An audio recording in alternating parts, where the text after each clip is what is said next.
That should be better, right? Anyways, hello. Like I was saying, I originally had my headphones off, and I was like, yeah, gotta show off my nice vampire-looking hair. It'll fit the stream and everything. Thank you. I like the coat as well. And then I sat there for a moment, and I realized that, I don't know. The silence was scary, so I had to wear headphones so that you could hear the music other way around, so that I could hear the music that you could hear. It hasn't been that long since we last played. Less than a week, which is like the shortest interval we've ever had between Vampire the Masquerade streams. And we'll do it again Friday. So hopefully you remember where we were. Where we were. Were. Thanks, Jasper. Welcome to the club, yeah. Yeah, I know. Sometimes I feel, I don't know, like it looks good. Other times I feel like a big shaggy dog that is just some poor mutt that really needs to go to the groomers. Wee woo. Yeah.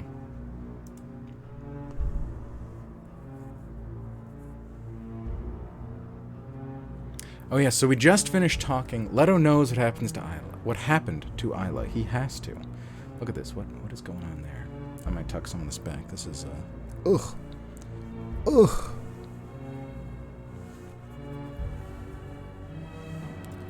Ugh. Jesus Christ.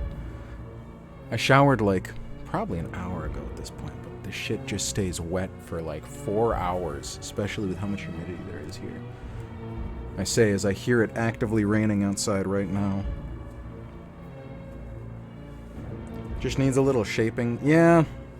I'm kind of scared. The last 2 times I've gone to a barber, they just didn't do what I wanted. Granted, that was back where I used to live. But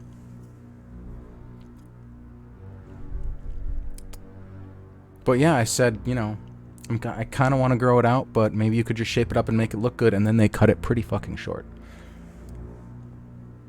Ask for a dusting trim. Yeah. Maybe I will. It's actively distracting. Well, I'm glad.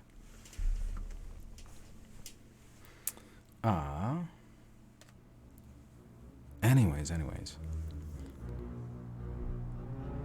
I don't know why we can't do some of these things. Do we not have any experience points?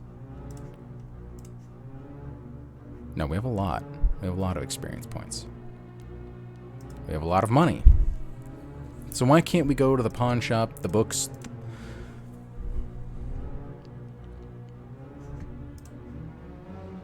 Oh, fuck. Our hunger is max, so we need to eat.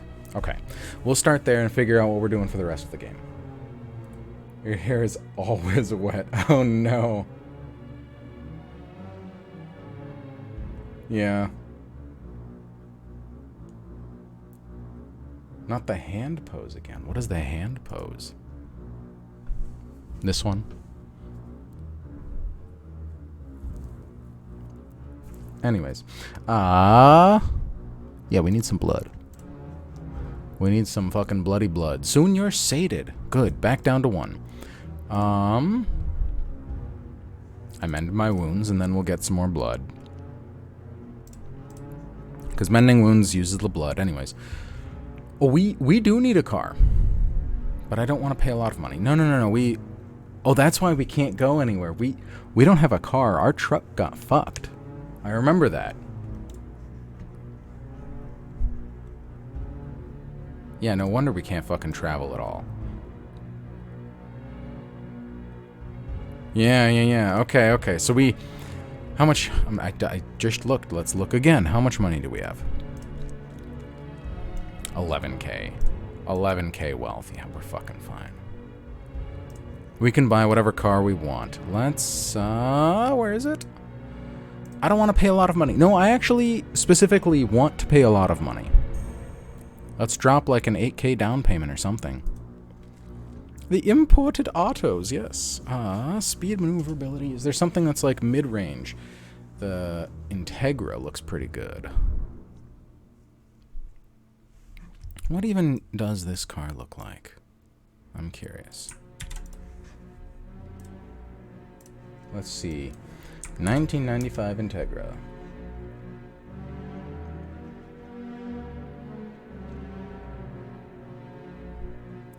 It could be better. I guess it's not bad.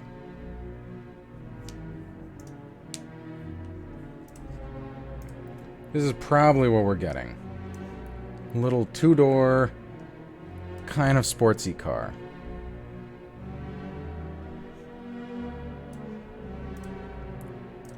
Because that's, I mean, just looking here, that's like the most moderate. Oh shit, wait. Never mind, they have Audis, Rangers, Porsches. Wow, okay. Oh my god. Okay. Let's check out the Lamborghini, right? Right, just take a look at it. Let's examine it. Oh my god. That's a fast fucking car. You never expected to even approach affording a classic grand touring car like this, let alone a Lamborghini.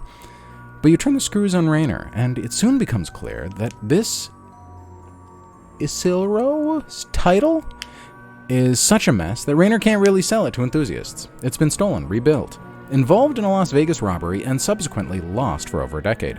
But when you check it out, it still looks good. No warping, no engine problems. And when you slide into the dark blue Lamborghini... I was thinking Ferrari for some reason. Yeah, that car has a history. Yeah. Speed is speed, yeah. Maxed out on the speed and maneuverability. The durability's meh. When it said blue, I was like, but Lamborghinis have to be red. No, that's Ferraris. It's ancient, of course, which means it's a little rough, but the huge V12 is like jumping to light speed every time you accelerate, and it's nimble. The mess of the title is a concern, but it's hard to think about old accidents when you're zipping through Tucson in a Lamborghini. Alright, what does it look like? Come on.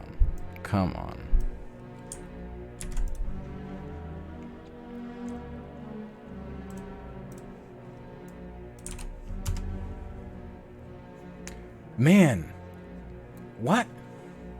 These things are... This game is so into old cars. This is the kind of thing that like an enthusiast would buy. What? Don't get me wrong, it looks nice, but it also looks old. That's an old car. Interesting. Vampires are like old people, right? That's cool as hell. Shush. It's good looking, but let's see, what's the... Oh, they have an old Mustang. Let's look at that. I gotta check that out. What's the newest car? Looks like the BMW. How much was that? Fuck, never mind. The Lamborghini, 45,000? Okay, we can't afford that. Damn it. That sucks. I guess let's see what is affordable. So, I'm not going to read through all of these. I'm just going to click them so that we can see all of the stats and the prices compared to each other. Toyota Supra. 7,000. Man, we're not going to go very far with our 11K, are we? We need a car. We don't have one at all right now. Let's see, examine. I want to make sure I don't click buy by accident. Mercedes. Let's see, is that also... I think we're starting to get into the range that we can't afford. Yeah. So I'm assuming that the rest of these are just completely unaffordable for us. Yes. Yes. Wow. So the BMW is the best car in the game, probably. It just needs one more tick in durability, and then it's like maxed out. Can't get better than that. These cars are destined to be destroyed. Broke-ass vampire can't destroy a car. Don't insult me. Listen, I worked very hard on sucking blood, among other things, so please. What can we afford? What's the nicest thing? The Ford Ranger. Is that going to be another truck? Am I thinking about the right car? 2008 Ford Ranger. Wow. Oh, come on. I guess even thinking about, like, the 2016, like, fucking family sedan that I bought, that was still... I wouldn't be able to afford that on the 12,000 we have now. This game doesn't let you do monthly payments because you're a vampire. You're not supposed to be trackable like that. Yeah, that's another truck. Let's not get another truck, guys. It's okay. It's okay. So the Supra is... Was that what we looked at? No, we looked at the Integra. The Supra is like the most expensive one that we can afford. What does that look like? Although there is a 2001 Audi. Toyotas are reliable. I swear I've seen, like, kids at my old high school drive this. It looks fine. Nothing wrong. That's a tiny fucking picture. You guys aren't going to be able to see that. Is this one better? No.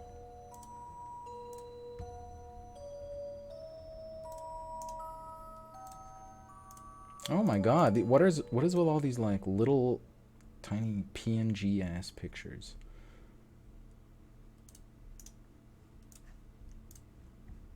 Oops. I don't want Reddit. I just want the picture.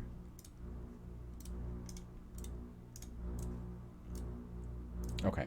Oh, it's gonna pull up a Reddit page anyways. This is what was that? The Toyota? Yeah, this is the Toyota. So the nicest car we can buy with the money we have.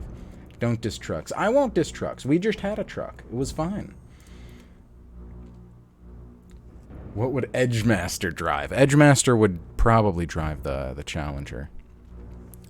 Just saying.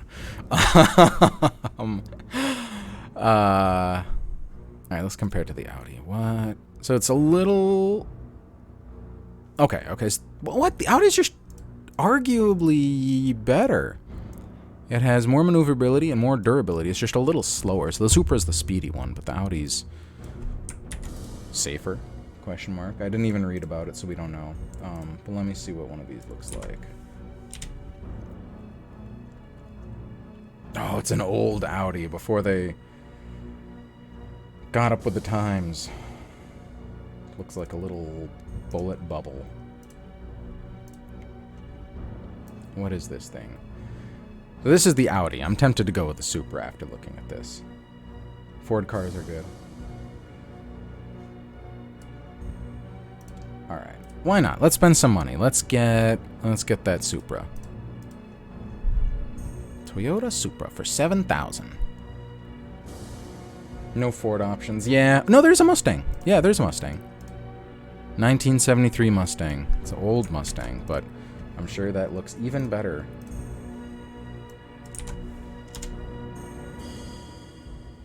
Yeah. This is like something you'd see in Fast and the Furious.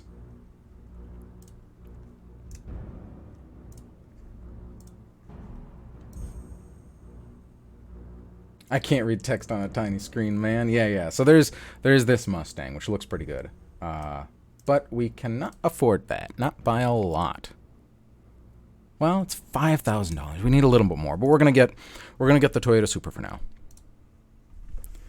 You jump in the Supra and turn the key in the ignition. There's a moment where the engine just wants to sound like a bag of chips in a dryer, but then it roars to life and you scream out of Rayner's used cars in your fast, nimble little sports car. Nice. Toyota!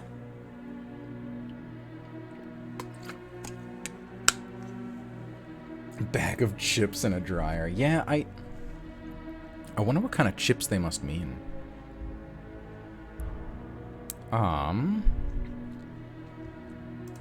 But we have a lot of experience. We can level up a little bit.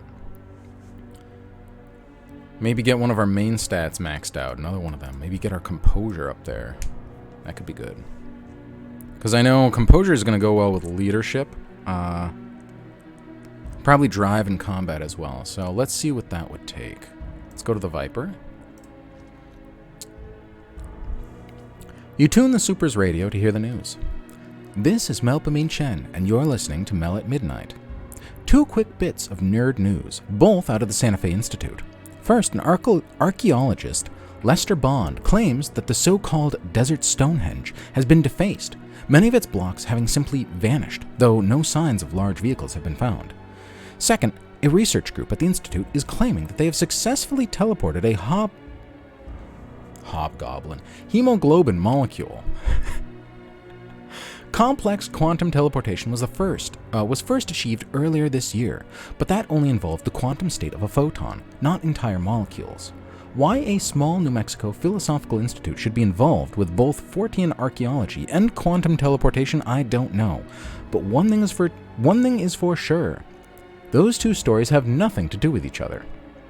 Now, the weather. Lore hints. Yeah, the radio gives you little hints of what has happened and what is going to happen. Yeah. If you went down Julian's path, which we did not do, but I did my first playthrough. If you went down Julian's path, you would get to see the little Stonehenge that he talks about, where he tries to open a portal to the Middle East. And it works, but I didn't have stats good enough, so I was trying to help him out. I was literally one bubble off from max intelligence or something like that, so I was helping him create the spell, basically. And I fucked up. And so Big Scary Monster Man got away. Anyways, we can max out our composure for 15 experience, which is pretty much just going to bleed us dry. Let's leave the Viper after this. And that's about all we can do. We've spent most of our money at this point. Almost all of our experience points. Damn. Vampire Oppenheimer playthrough. Yeah. I really should have done a Tremere. I wonder if that was even an option. I love the Tremere, though, personally. That's like my favorite clan in Vampire the Masquerade, just because they're so complex. They also have so much lore and are very fleshed out. I think it was one of the first vampire clans in the game, like in first edition, because it is so fleshed out. But to them, magic is not like, I don't know, their vampire magic is not like spur of the moment, emotion is power kind of thing. It is all intense study. Spells are calculated, long, drawn-out math equations, basically, or reciting a very specific ancient saying. It's a very strict, like, science for how they use their magic, but that's kind of cool in its own way. Just means that it's a lot harder under stress. Yeah, Ransom is quite literally the manifestation of a young, dumb, and full of cum. Now you get to play a silly little horny himbo. True. Science, eye emojis. You tried playing and it was so sad. Oh, Malkavian, yeah. In the next game, Magnolia, Malkavian is an option because I bought the DLC. And I really want to play it because this game we are playing one of the DLC. It's the Ministry? Yeah. The Cult of Set. But in the next game, Malkavian is an option, and I think it'll be very interesting. I'm just so curious about how the next game is going to change when we play it, because when I played through it, I feel like a lot of it... I played through as a DLC character that time as well. I was a La Sombra, so one of the shadow vampires, but I didn't realize how... what's the right word? How much of an issue that was going to be in the game. How much people would take issue with that. It was a very interesting choice, and I didn't know it at the time. But I feel like Malkavian will be just as interesting in almost an opposite kind of way.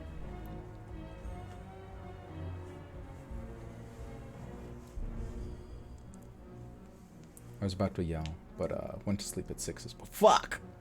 Hello, D. Chaos magic is basically quantum physics. That's kind of true. Anyways, I don't think we can level up anything else anymore, so let's see. Dallas or Biosphere Zero?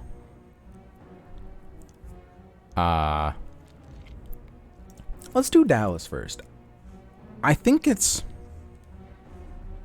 the less interesting one, but I think that's also just because I missed half the plot last time I played it. So, Chapter 9, The Cinder Block. Tucson, Arizona, night of December 9th. Sunrise is at 7:13 a.m. They're viewed as the insane... Oh, they're not viewed as. They are. They are the insane vampires of the world.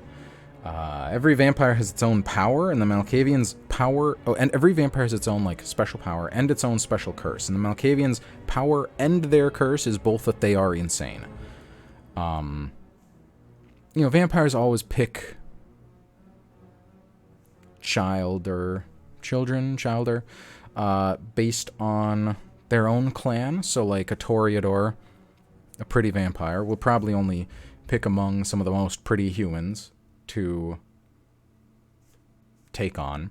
A Malkavian will probably, not probably, a Malkavian would only get somebody with a mental illness, because that mental illness kind of develops into what they are as a vampire.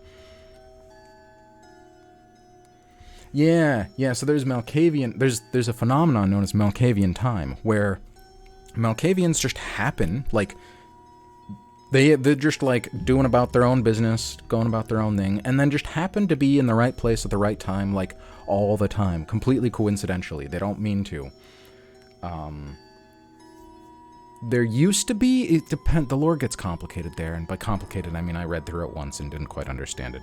But there used to be, like, a big spiderweb network where Malkavians would sometimes hear other Malkavians, like, whispering to themselves, but they could still hear it, and so they'd, like, pick up bits and pieces of information of the vampire world around them through that. What if you're hot and mentally ill? I'm sure all vampires are a little bit mentally ill. Malkavians are Forrest Gump. Oh dear. Coteries, one of the characters of Malkavian. Yeah, Malkavians are mad geniuses. I mean, sometimes they will lead you to, like, fame and fortune that you never could have imagined, and they'll just be like, I don't know, man. I just work here. And other times, I'm sure they'll accidentally end up getting you killed and have the same response.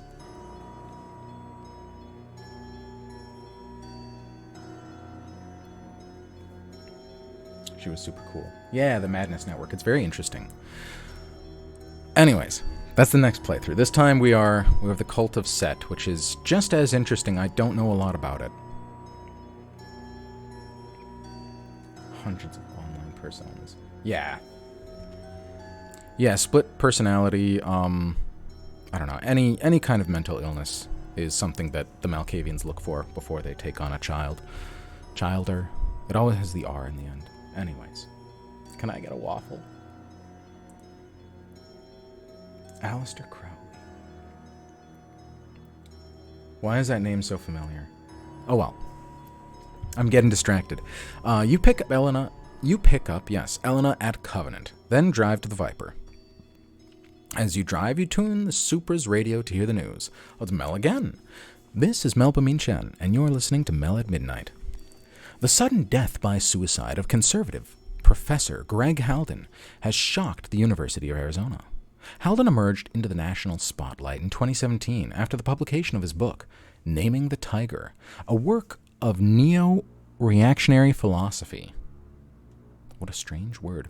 After being suspended by the University of Arizona for allegedly anti-Semitic remarks and claims that the Catholic Church was being infiltrated by what he called spiritual parasites, he was suddenly reinstated just 2 weeks ago. Several members of the traditional Catholic and neo-reactionary movements have claimed that Halden's death should be investigated as a murder. So, fun fact, the Catholic Church in the world of Vampire the Masquerade is definitely deeply infiltrated by the La Sombra. Or at least was. There's like a big turning point in Vampire the Masquerade that happened in the early 2000s with a lot of the different clans.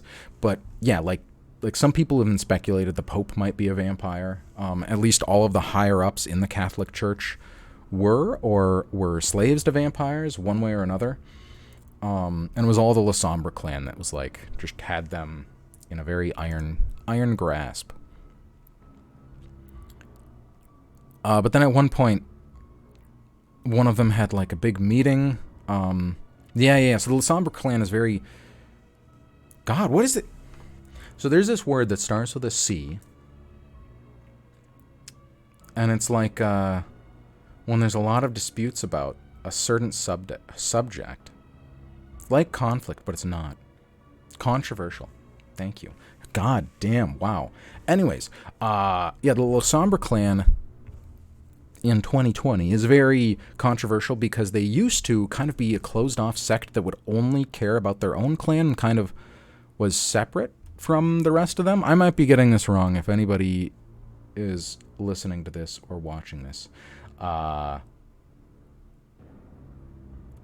please don't judge me. But from what I remember, they used to be like just the Lasombra and not tied to the Camarilla or anything like that. And then one of them had like a big meeting of the Catholic Church, which was all vampires, and then and it involved like all the really elders of the Lasombra clan, and he then killed them all and jumped ship and joined the Camarilla and is now deep in hiding and protective services of the Camarilla, because the Camarilla and Lasombra used to clash very hard. I don't know if the Lasombra was like the head of the Sabbat.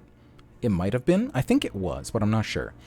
And that kind of really fucked up the Lasombra. So now some of them are still seen as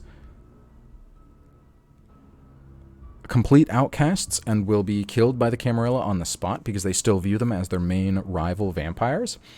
Whereas others, the Camarilla are kind of like cautiously inviting towards because they did betray their own kind. Yeah. Weird convoluted history. I learned a lot about it in the next game because I played as Lasombra. But I had to like keep my identity hidden for the entire game. I think only 2 people by the end of the game knew that I was Lasombra, and everybody else thought I was just a Ventrue that was really bad at being a Ventrue. Ventrue's the vampire that, I don't know, the powerful vampire? The vampires that only care about like power and stuff? Lasombra. Anyways, investigated as a murder. You roll past that conquistador statue in the middle of Tucson. I don't think I've been to Tucson, so I don't know what statue they're talking about. To get around a traffic jam, idly thinking about the offers you'd heard and deals you've made over the last few weeks, since your CRX broke down. Then, the moon passes behind a building, and in that moment you have a sense of powers moving in the darkness. Vast luminous shapes you rarely see and could not recognize. In that instance, your journey through Biosphere Zero is like a journey back through time.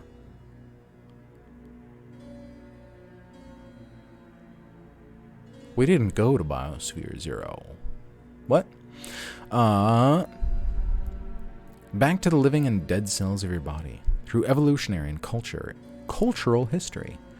Lampago, Leto, Julian become 3 faces of the same great beast within the moon. Lampago, madness, degeneration, death. Leto, stasis, control, death. Julian, chaos, growth, death. The moon reappears and you realize that you don't have to decide now, but soon. You'll have to decide soon. Death? Prince Leto is right about the need to enforce the Masquerade. Kindred need to survive, and it's our only protection. I think I'm for Prince Leto and the Camarilla. The traditions, including the Masquerade, can be harsh, but they're necessary. Julian can build a new world, or at least take steps towards a new one. I'm with him for as long as I can trust him. Julian hates my guts. I can't pick that. The Camarilla is crumbling. The traditions exist to serve the elders. Julian, nope. The Kindred horrify me. What we do is monstrous. If I shed ties with both Leto and Julian, I would. I'm really just here to make money and live well. No. Leto is right. Kindred need to survive. The Masquerade is our protection. The Camarilla is corrupt. The traditions serve to keep the powerful in power. And most princes are much worse than Leto. But the alternative... You've already seen a fragmentary alternative in the Second Inquisition. What if Julian blunders and reveals the truth to the whole world? The skies will turn black with the ashes of the Kindred. Don't you have a right to survive? To exist without being hunted? Julian could take that all away. Okay, I'm with Lapdog. Lapdog. Yeah, the game gives you the option to walk away from both. You can try to make it on your own, which can either go very badly or very ambiguously well. Getting a pill stuck in your throat. No! Oh, and you feel it like slowly kind of wedge itself down. Ugh. Ugh. Sorry, I missed stream time from gagging. Oh no, Exy. Oh, rip. You arrive a little later than last time, but the nightclub still isn't open. A Tucson police cruiser is in the deserted parking lot, and Department of Health stickers cover the door. Shut down for health code violations, Helena says. It was probably the mozzarella sticks. Am I like... I feel like I keep leaning to the wrong side. Oh, wrong way.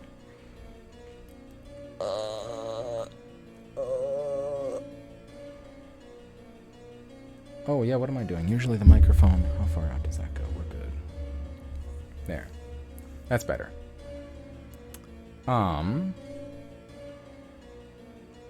Elena, give us your neck. We hungry. We're not hungry. It's okay. We're fine.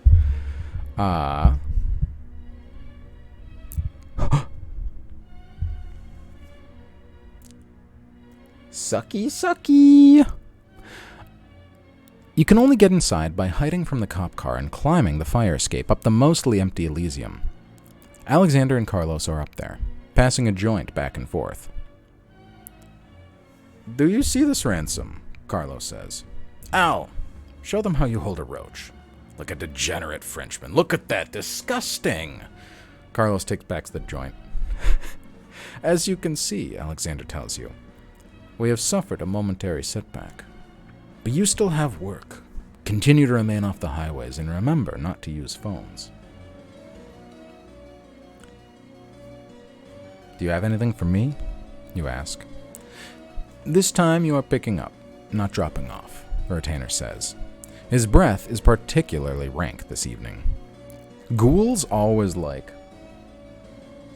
have a bit of a stanky breath. I don't know why. It's like over time they age strangely because they are immortal as long as they keep feeding off of their vampire master, lord, whatever it is. It's not their sire because they're not vampires. But they get stranger over time, and bad breath is usually one of those strange ways. Rest in peace. Why are we not using phones? Because that is how the Second Inquisition tracked a lot of vampires just a couple days ago.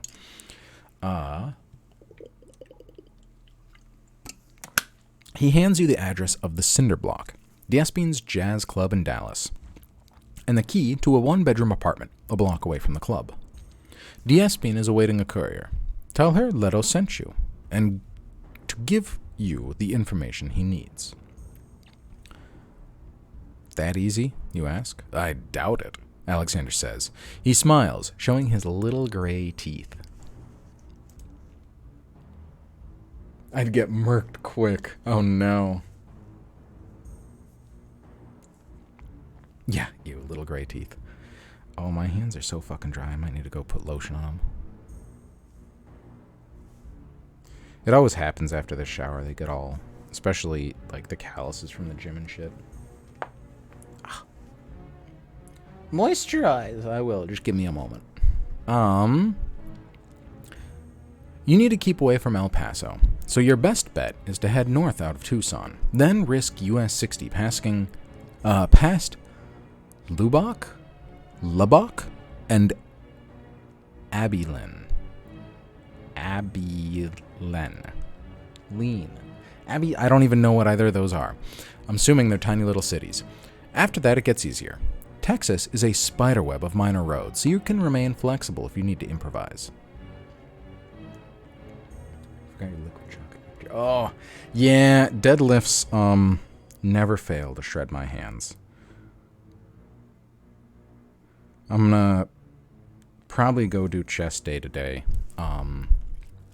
which is a little nicer, but yeah, deadlifts always just like rip up your hands.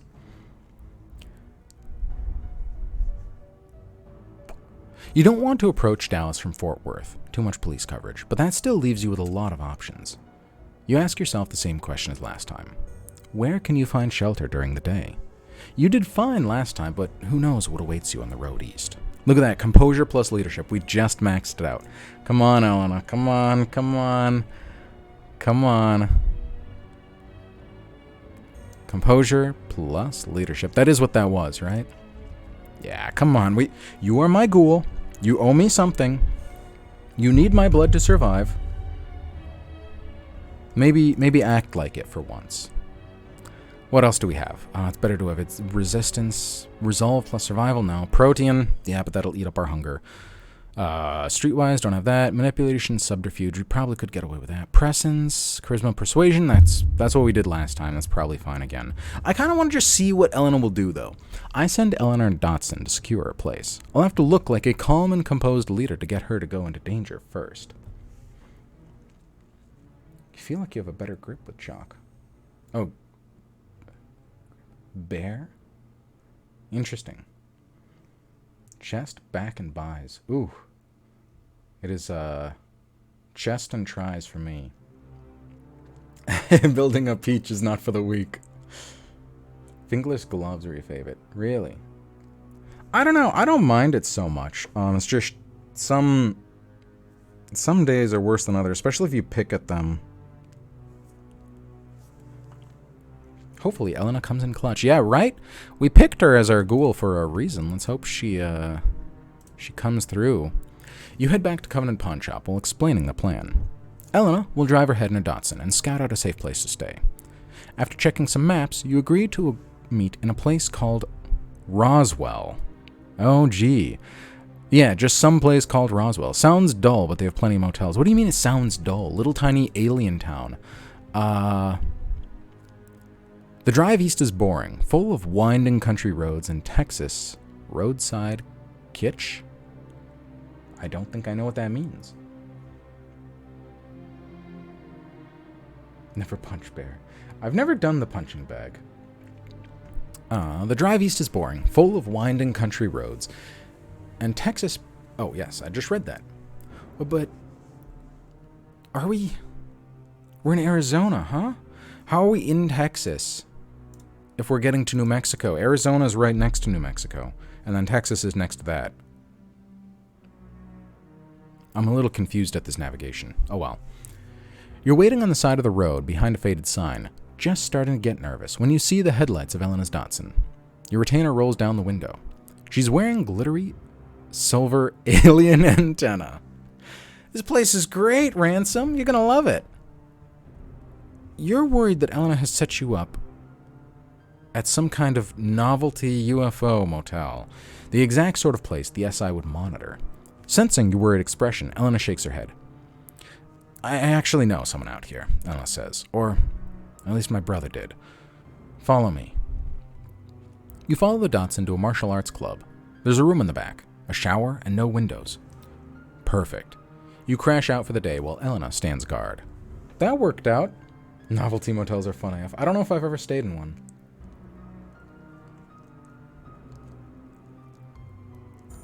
Such a good cardio. Interesting. Training for underground fighting. We are in southern New Mexico right now, but it made it sound like we were passing through Texas to get there, which is strange because we're coming from Arizona? I don't know. I shrump for Elena as well, yeah. Sump. Hello. I would love to visit one of those.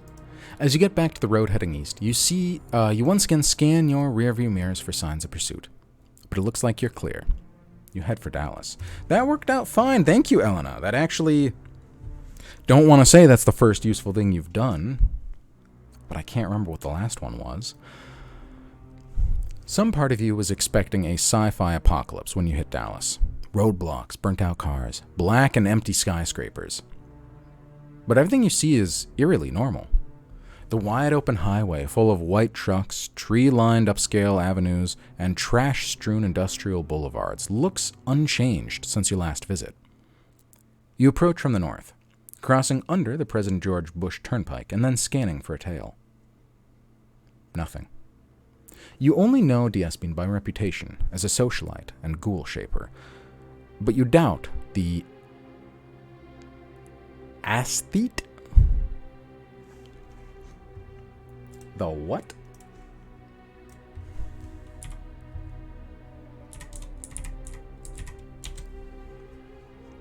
Aesthete. Aesthete.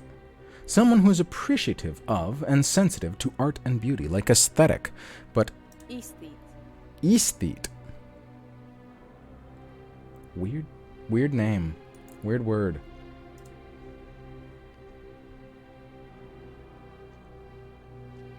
What do you mean you're at a soup? I'm at soup.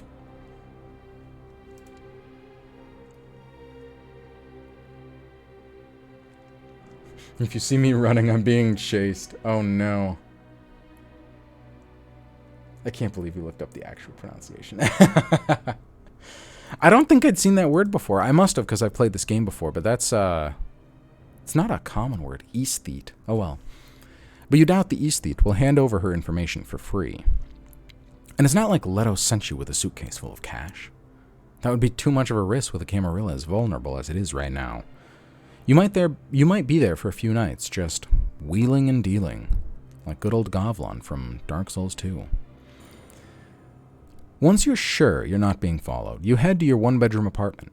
It's grubby and run down but secure, with reinforced curtains and deadbolts on the door.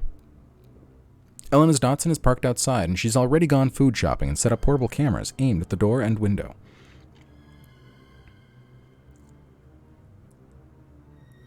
Why are you buying vampire cars at the soup store?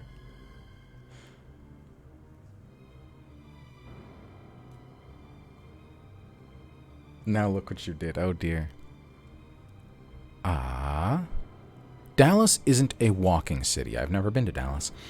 But sidewalks lead all the way from your apartment to the jazz club. From what I've heard of Dallas, it's just highways and big trucks everywhere, which is also what this game said.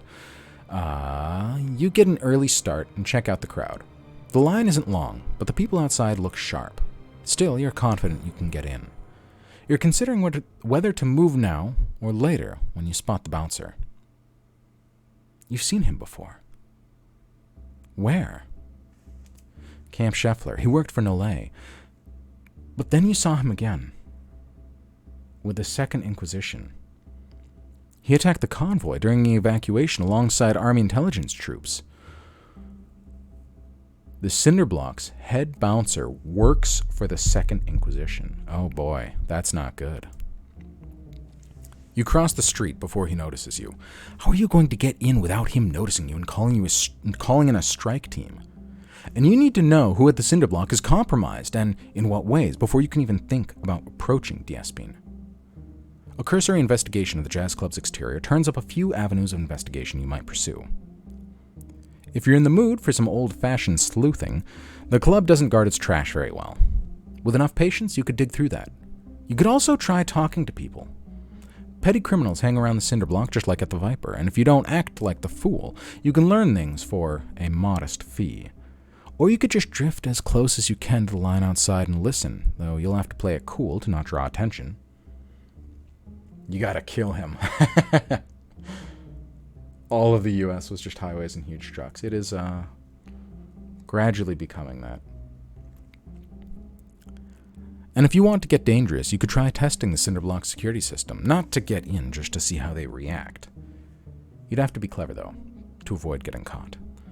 Or you could stand away from the club entirely. If that bouncer works for the feds, you might be able to hack into some badly secured government websites to learn more about him. Or you could focus on the club itself, not the bouncer. What kind of records could you turn up about its finances and its dealings?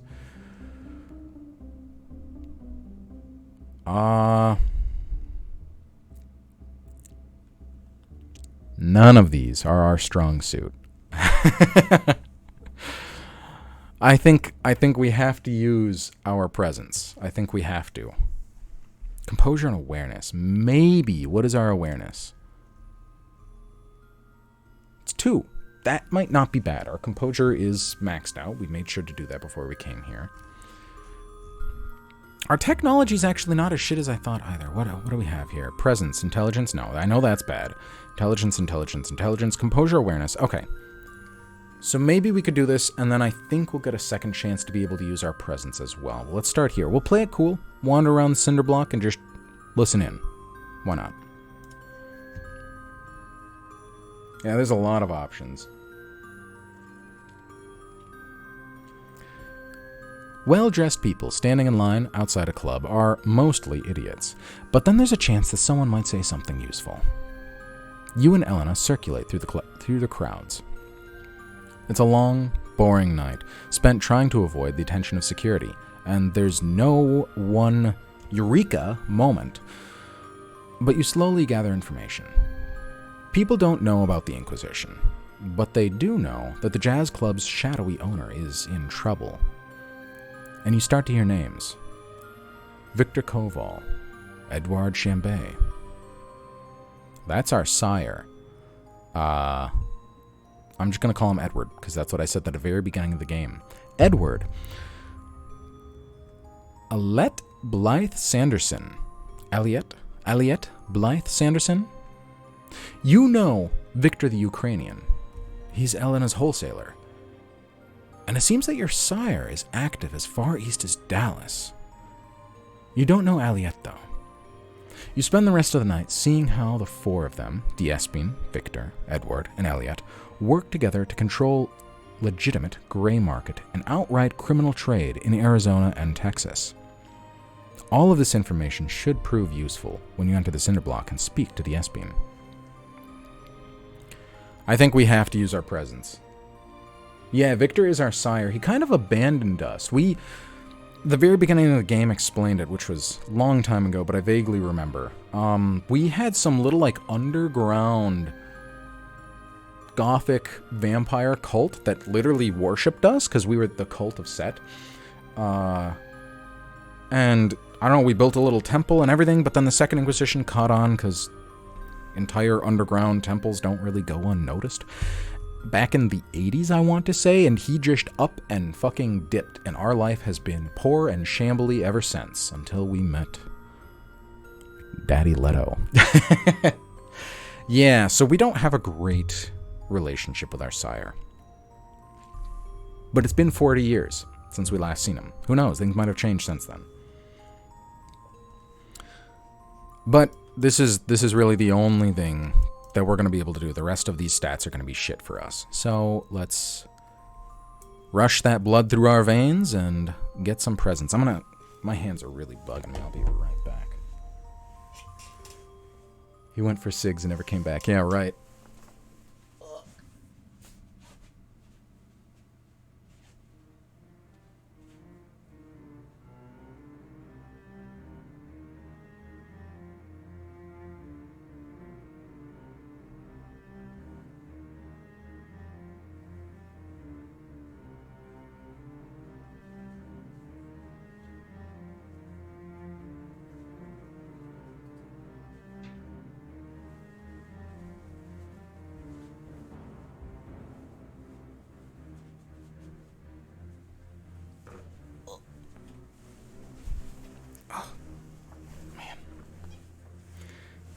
The tails on these coats are so long, I always sit on them. Hello. Jasper's going for cigs and not coming back. Oh no. It's not true. I can't avoid Vampire the Masquerade.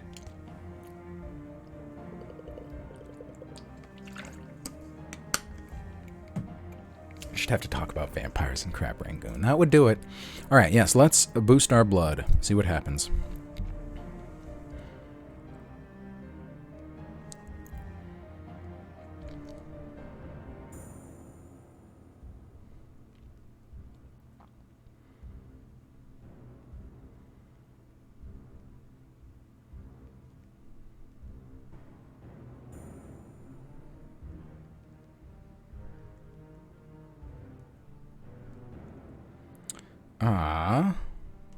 Alright.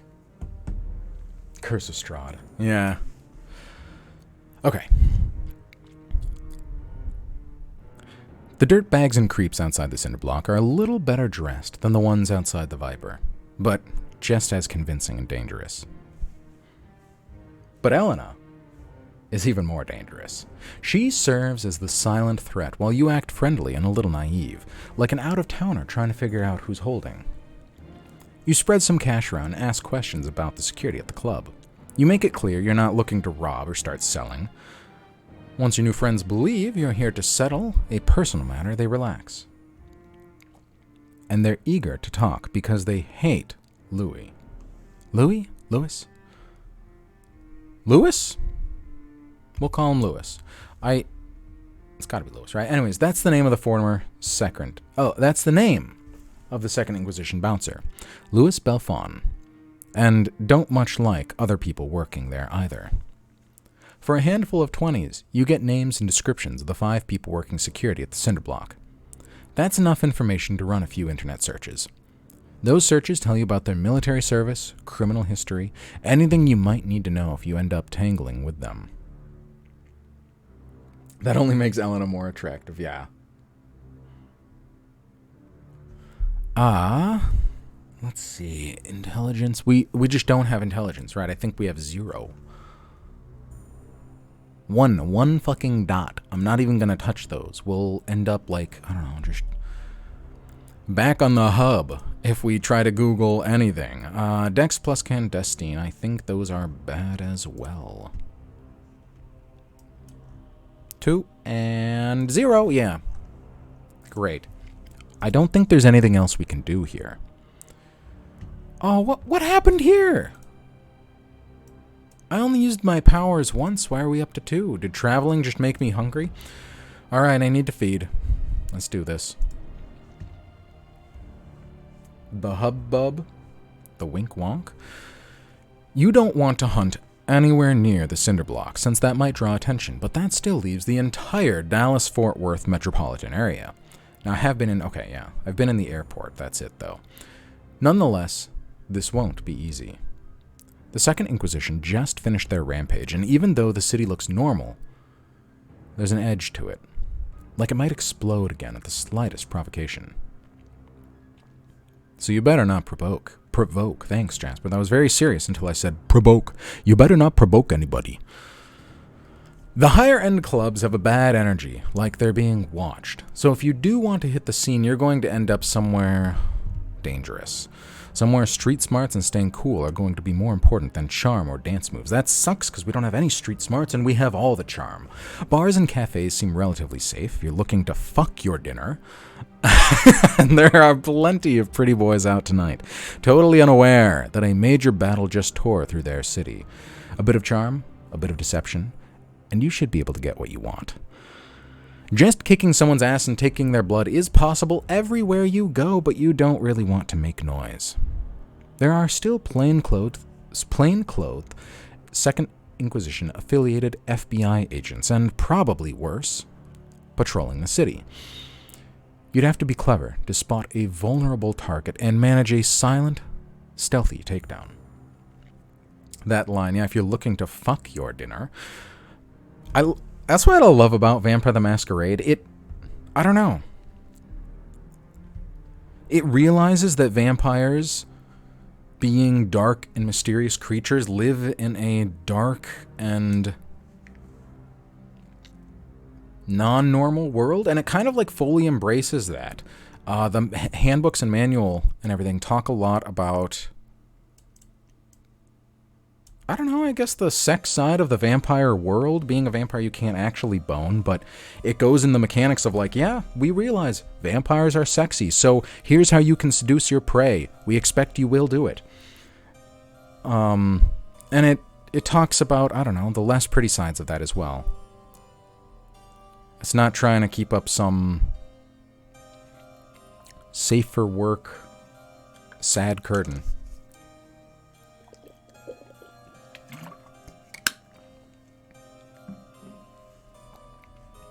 There isn't a lot of large animal prey around Dallas, being a major city, of course.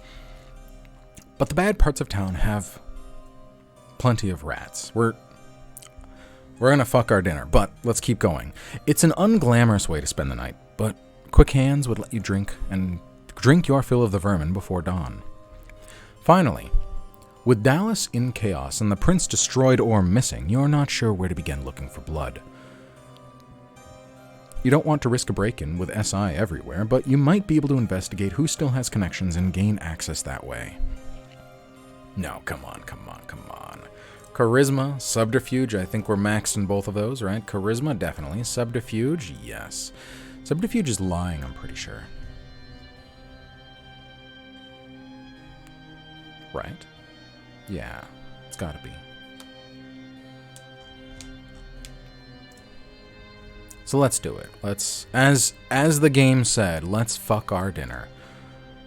Charisma subterfuge. I hit up the bars and cafes to deceive, seduce, and feed on my prey. I'm actually not gonna hunt right now. No, we're gonna hunt. We're gonna hunt. Vampires literally only want one thing, and it's disgusting.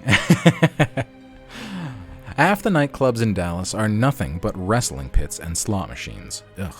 Every place, even halfway nice, has a vibe like it's being watched. Like every third girl in a cocktail dress is an FBI agent working double duty for the Second Inquisition. But after several false starts outside of bars and a few busts inside, you end up in a mariachi bar with decor that hasn't been updated since the 70s. This place is full of old lounge lizards.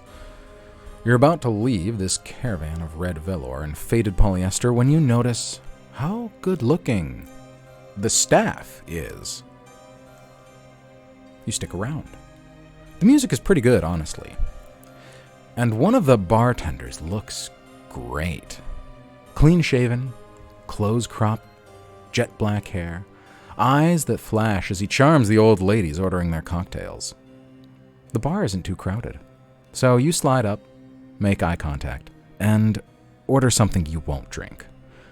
A few minutes later, you learn that his name is Rick. When you're... Let me try that again. Mariachi bars slap. When people learn your name, you say, "What joke do they like to tell?" Rick smiles. This crowd? Lots of Casablanca jokes. You automatically think of Millicent's at Camp Scheffler. You have better jokes, he asks. Not really, you say. He smiles. The next time he comes around, you ask, so when does your shift end? His smile is even bigger the next time. You pretend to sip your drink. Being a vampire, we can't stomach actual fluids or solids without having to vomit them back up, and being not a, fresh blood vampire, that might be immediately. Some vampires can stomach it for a little longer. Others just, throw up right away. Rick's apartment isn't far. You kiss your way...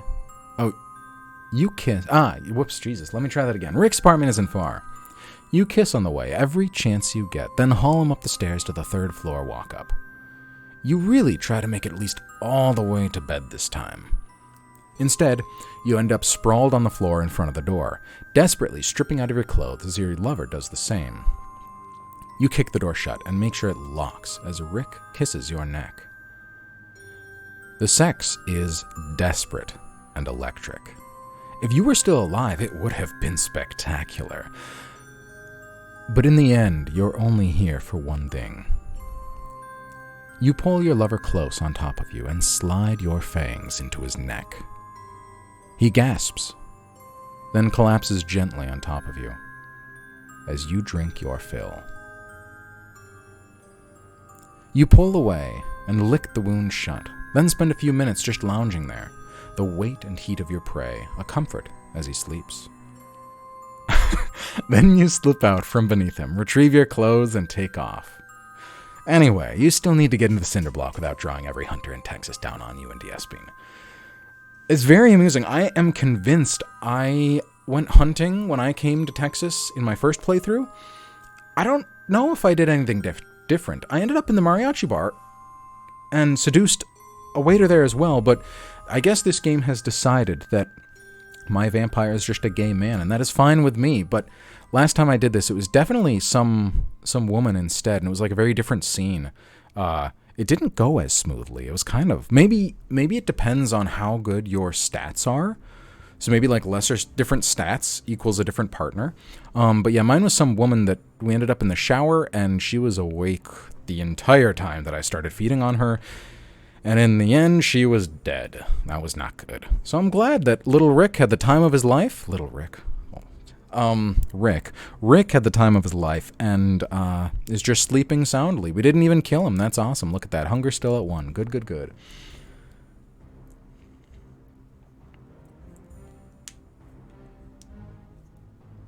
We picked a guy. I thought we picked a guy as our character. Little Rick, yeah, whoops, oh well. He was on top of me. Maybe he wasn't that little, who knows. The rest of our stats are so shit. I don't think we can do anything else.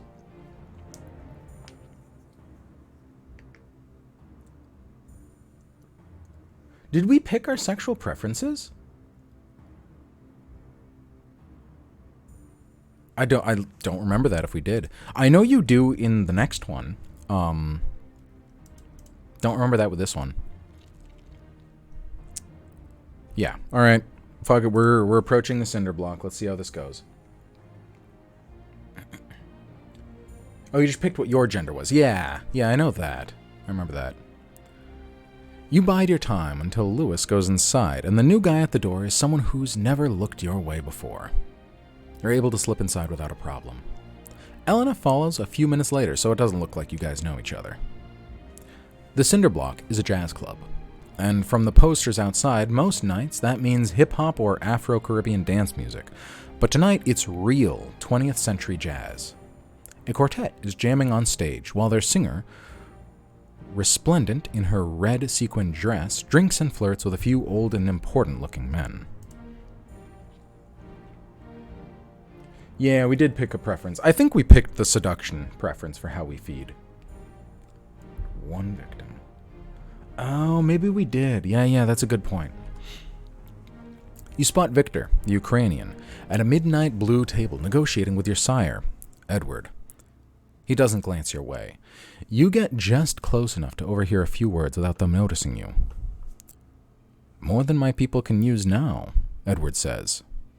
Girls? Victor asks, his expression skeptical. Girls? Boys? New kinds of beautiful creatures we did not have when we were young. All very fine, though. Only the best for you, Victor. The best of what you don't want, you mean, Victor says. They laugh. You keep moving. As the music switches from low-key jazz to swing and the crowd floods the dance floor, you spot Diespine. She's looking right at you. There she is. She's got to be a Toreador. I think she is. You know the aesthete,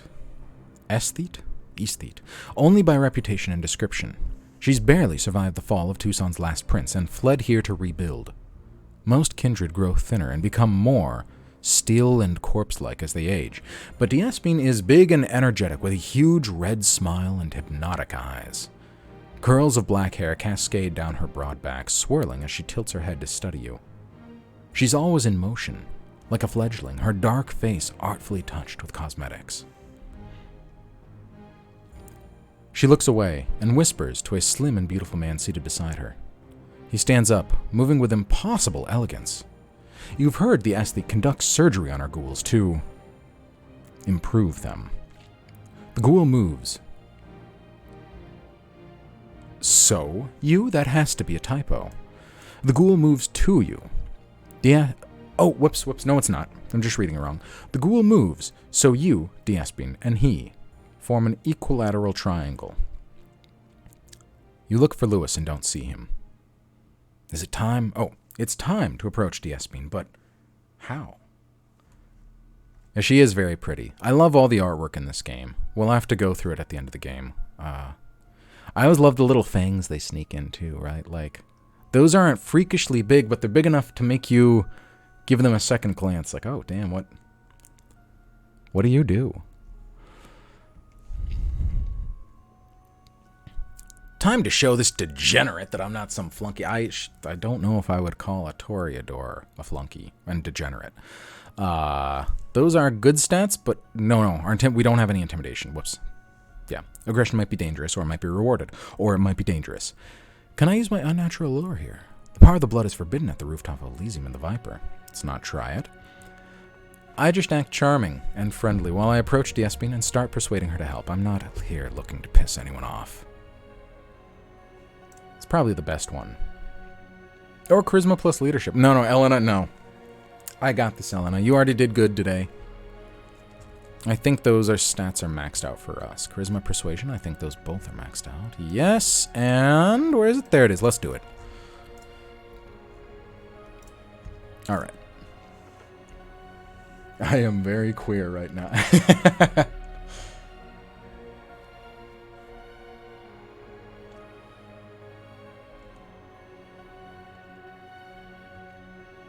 Feeding on sleeping victims. That is only in and around Tucson. Usually, like in the city that a prince is, there are rules for who can feed on whom, because the prince and all of the higher-ups within his court will have their own preferences, and you are not supposed to take prey away from them.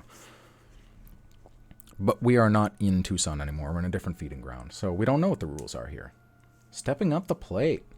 We dumb AF, but we have that silver tongue, yeah. That's what I hope every time I talk to anybody. As you approach the aesthete, I always want to say aesthete, like aesthetic. Aesthete. Aesthete, oh well. You spot one of Julian's retainers talking with a beautiful ghoul. Though she's wearing a long black coat and designer boots instead of her usual tudung and practical clothes, you recognize Nadia from the garage in Tucson. You're just not sure what she's doing here. You doubt it's good for you, but you can't hesitate now. Yeah, we ratted her out at the Viper. She's gonna hate us. I thought she was dead. Though you'll break heads when necessary, you know that every vampire in Dallas has just had a very bad week. You watch D'Espin's crowd for a few moments, then approach coolly and confidently, but without that swagger that might mark a younger or more foolish vampire. D'Espin glances at you again, but pays you no mind. You remain where you are, and once she has finished disputing with a lick you remember from Camp Scheffler, she smiles and says, "Please, allow me to introduce Ransom, Prince Leto's courier from Tucson. Do you have something for me, young man?" Prince Leto needs information, you say. Why doesn't everyone just hit the dance floor for a few minutes? D'Espin says. Her elegant followers leave in a casual way that still makes it clear that they obey her, and only her. Finally, a place to sit, Nadia says. Julian's retainer slides into the couch. You see a flicker of recognition in D'Espin's eyes. She knows this servant. That will make everything a bit more complicated. Oh, bye-bye, Spoonie. Gotta go do shit. Thank you for stopping by. I'm glad you could make it.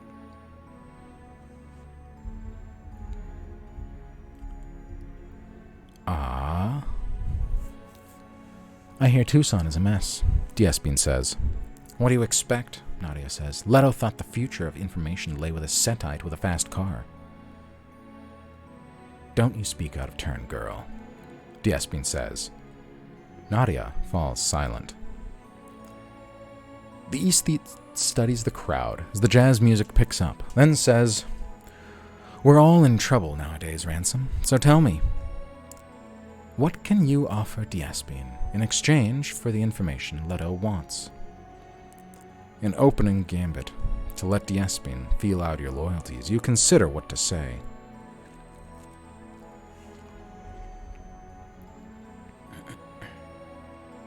Why are we approaching D'Espin? We weren't told. We were just told that she has information for Leto. She's kind of the closest thing that Dallas has to a prince now that the prince has been killed. And this little jazz club that she runs is the closest thing to like a vampire sanctuary. But it's not much of one.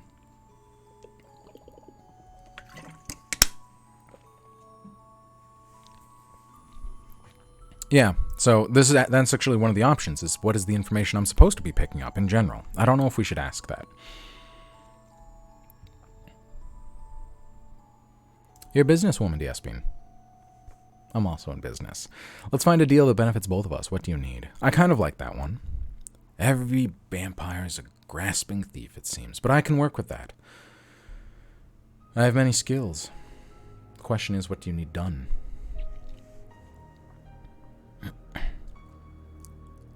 Ooh!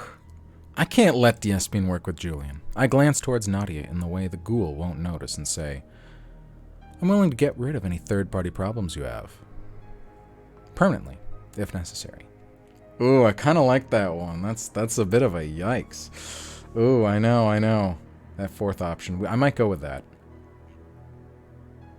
Yeah, we should tell her about that. You know, why not? We'll see what happens. You mean rough stuff, Diespine says with a smile. As a businesswoman and an artist, I abhor violence, but these are dangerous nights, Ransom. Maybe you can do something for me. I'm sure that whatever Ransom can offer with his supra and meager powers, Nadia says, my master can offer more, and in a way that will not trouble your relationship with Prince Leto. Maybe, Diespine says, but I prefer to negotiate one at a time so people do not collaborate and conspire. Nadia, go ask Yuri if he ever convinced Paternoster to move his people to Phoenix. Nadia hesitates, only for a moment, then leaves. That melee girl is trouble, Diespine says, watching Nadia from beneath heavy-lidded eyes. Which brings me to what I want from you. Her smile is friendly, or at least it looks friendly. But you've earned the respect of the Camarilla. You know how dangerous they can be when they're concerned. You sit back and wait. Rough stuff. Diespine takes her time. Toreadors are lovers of beauty. And to be fair to Diespine, the jazz band is excellent. But finally, she says, I'm going to need to deal with a lot of problems at the same time. Let's talk about which ones concern you. First, I suspect one of my bouncers. He might be working for someone else. The prince, if she's still in one piece, or hunters. But I can't just get rid of him. I need someone to feed him false information. And of course, Diespine says, the SI hasn't just dragged kindred out of their havens and burned them. They have attacked us financially. They've frozen your bank accounts, you say. Not exactly, Diespine says. We're being monitored. Our cash can't move freely, and if I use my powers, it's like someone in the SI will notice that a bank just did me a favor for no reason. How much money do you need? You ask. Another $5,000 will mean I'm in the clear to operate again without the Second Inquisition's financial team sniffing around. I don't have that kind of money, you're forced to admit. Yeah, I would have if I didn't spend $7,000 on a car, oh well. Then an IOU from Leto, Diespine says. We're all in this together after all, and I need cash. Really? You want me to pick up an IOU from Leto to front you some cash? Let's tell her. The head bouncer. First things first, Diespine. You know he works for the Second Inquisition, right? Not just someone, not just hunters. Diespine keeps her expression carefully neutral, but you can see her fitting together a lot of pieces. Finally, she says, that might just make our work easier. Here's what I know. From what I've seen of the Second Inquisition, they're a confused group of overlapping government agencies that barely understand what we are. They're desperate for more information, even if it's bad. I've been going through my files from the 90s, back before I had this place, or the Brujah quit and the Assamites showed up, you know? All this information, it looks real good, real up to date. But I've been going through it and it's wrong. Dangerously wrong. And I made some changes, and, it's so wrong it's basically a weapon. Get it to Lewis, and he'll bring it right to his masters like a bomb.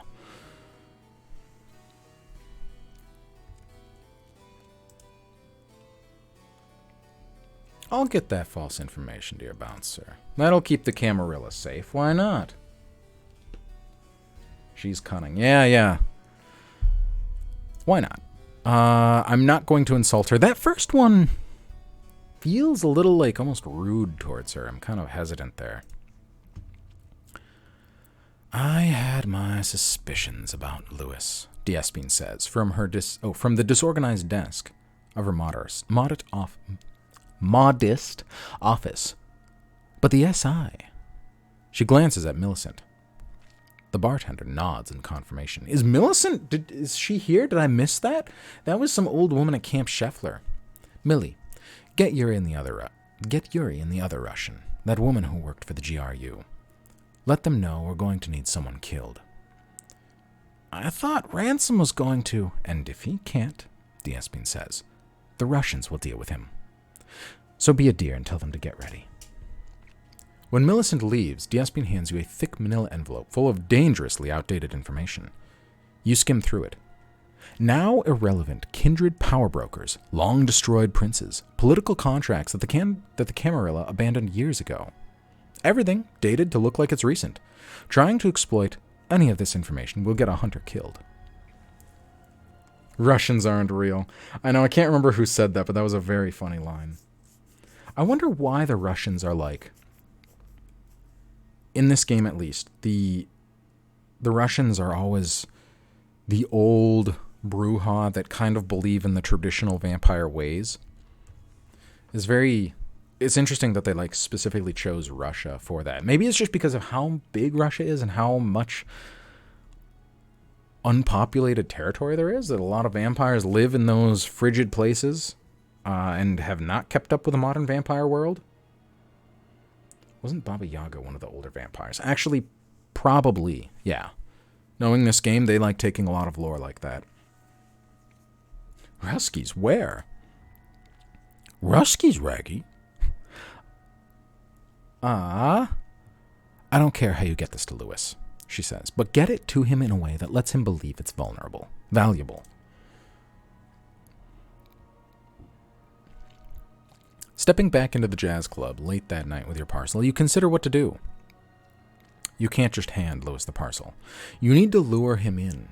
Like every good con, it requires a mark who wants what you have. Even as you consider your options, you spot Nadia whispering to one of the licks from back in Tucson. Whatever you do, she's going to make things difficult. Anyway, Millicent is happy to supply you with information on the bouncer, including the address of his townhouse nearby, notes on his checking account, and other personal information. Your previous investigation of the cinder block means that you're even able to speak to some of the security personnel there and learn about him. The address isn't obviously useful because it's not like you're robbing him. You're trying to get him to rob you. Still, knowing where he lives lets you track his movements. To the cinder block, to the gym, to a 24-hour diner where he ends each long night. You see a few ways to convince Lewis to go for the package of bad data, but you know you'll only have one shot at this, and there's one other problem. If you lose this parcel, it's a major breach of the Masquerade, even if the information is out of date. Yeah, a lot of intelligence. We might have to pump the blood. Well, manipulation, subterfuge, I think those are maxed. Is our manipulation maxed? Not quite. Fuck. Almost.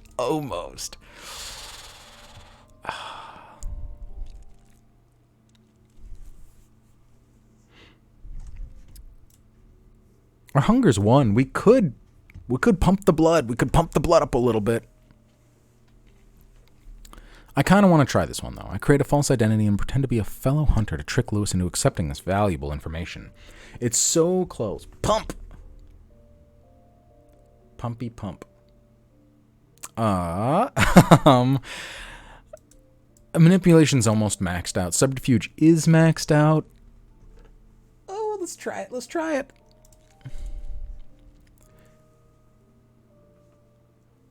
This will take some patience to set up, but you think you can play on the common human desire for an easy score. You want to stay offline, but you might be able to handle this with dead drops. First, you write up a letter explaining who you are and what you think you found, using scraps of the identity of a hunter who died years ago in Phoenix. You send Elena to deliver it at the bouncer's town house with an email account you plan to use only for this. 4 emails are waiting for you the next night. It takes you hours to track down information on these burner identities. 3 of them, you're almost certain, are from Nadia, or one of Julian's retainers trying to catfish you. Fuck. Damn it, Julian. The last one, you hope, is Lewis. Lewis is smart, but he's all too eager for what you have. He wants to talk to you, so you give him the number of a phone in a hospice waiting room and wait around all night for it to ring. It finally does. Can you pause the game? I'm going to make coffee. D, please.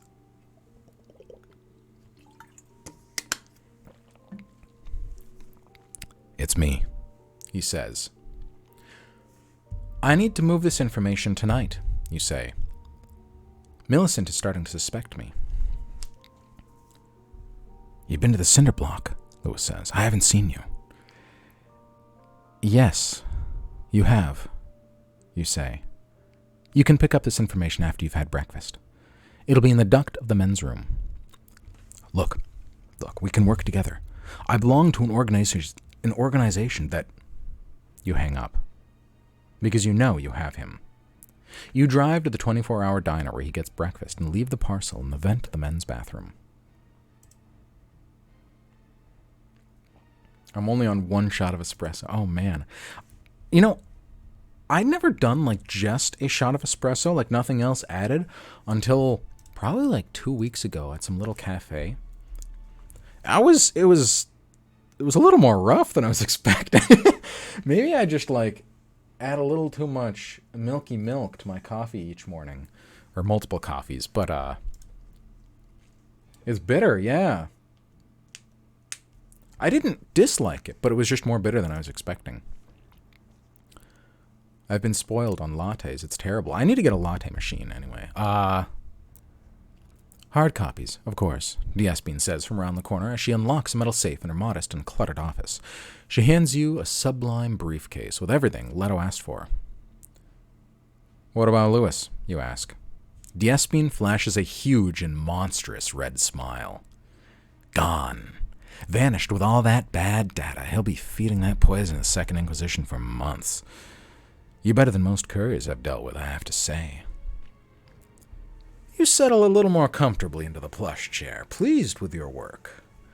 Diespine gestures to the briefcase and says, There's everything you need.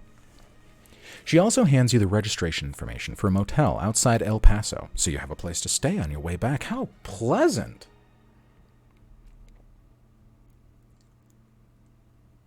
Lattes for the win.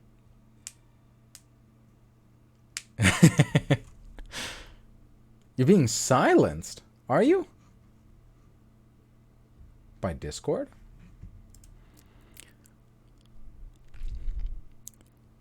You pick up the briefcase and leave the cinder block.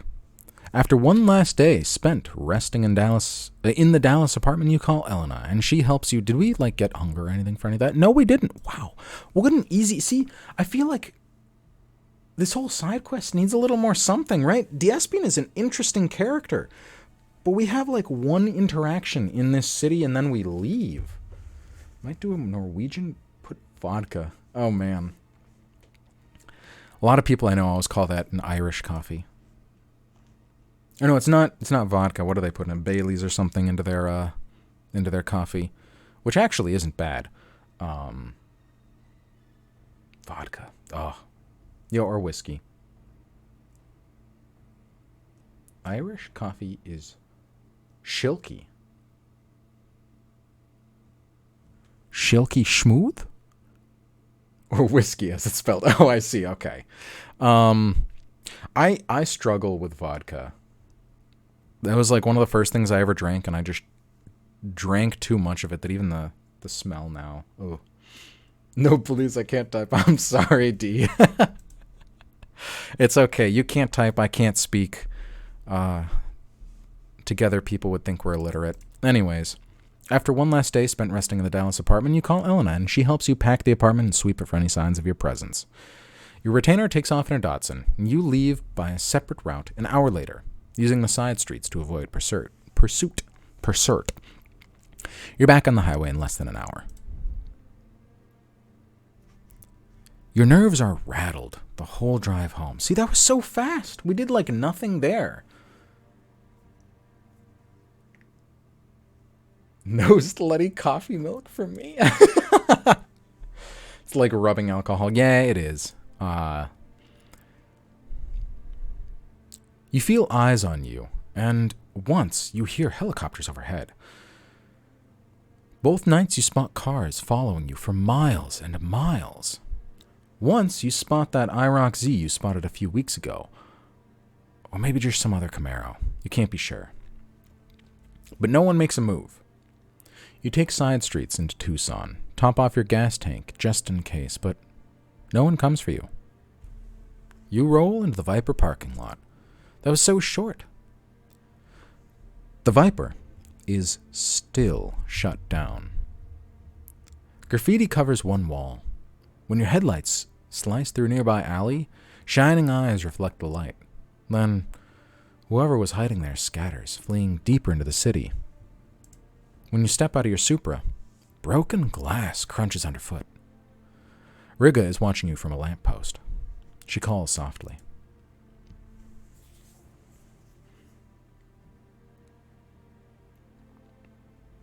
Use your words. That filter. I gotta see if there's more filters like that. That was very amusing. The interior echoes with your step, like the tomb of some forgotten emperor. The lights are out, except for the red glow of emergency exits and some track lights around the bar. A few armadillos snuffle around the entrance to the kitchen. Leto is seated at one table, reading Olga Tokarzuk's Biguni? What the I don't even know what that is. A pile of turquoise jewelry is scattered across the table. It's your new job as an assassin. Ransom, Leto says, setting down the novel when you enter. His voice is soft. Do you have what I sent you for? Something tells you not to get too close. You set down the briefcase on the table and slide it across to the Eagle Prince. He opens it. This is it. Very good, Ransom. His voice is distracted. After a few seconds, the prince says, Why don't you sit down? We have some things to discuss. They concern events in my past. And your future. Leto has a Dracula accent? Yeah. You thought he was a cowboy? He dresses like a cowboy, but Julian even says that he has a Dracula accent. Which is funny, because I think he's originally from Poland or something like that. It's not Transylvania, but that's how they always describe him as talking. He knows what he did. I'm fucking dead. Time to run. I scan for exits and get ready. I'm not going to give this prince the satisfaction of an apology or show signs of weakness.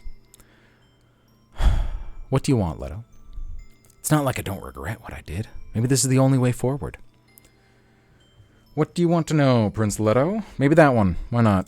I have my sword. Well, no, we're not going to try to fight this guy. He could kill us. Howdy, partner. I want to suck your blood. That's... The Prince of Tucson sighs, looks away, then says, I need to understand. Boss! Dove shouts, skidding to a halt beside the prince. Leto doesn't startle. He only glances calmly towards the former courier. I spoke with Sister Moore, she says. She dealt with the health inspector and figured out who was controlling him. They're all ours now. We can reopen. Leto jumps to his feet, scattering jewelry and dropping his novel. When? Now, like right now, and we need to. Our budget is down to what we owe Ransom. Leto says, pay him, then call someone to play a live show tomorrow night. I don't care who. Someone loud.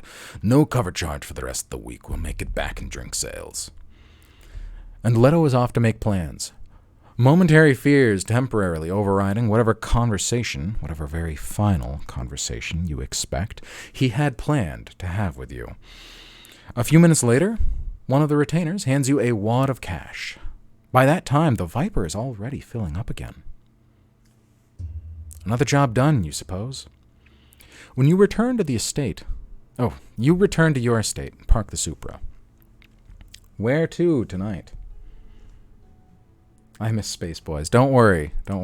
I am just about done with part 2 of the next one. Do we have... I meant to check inventory.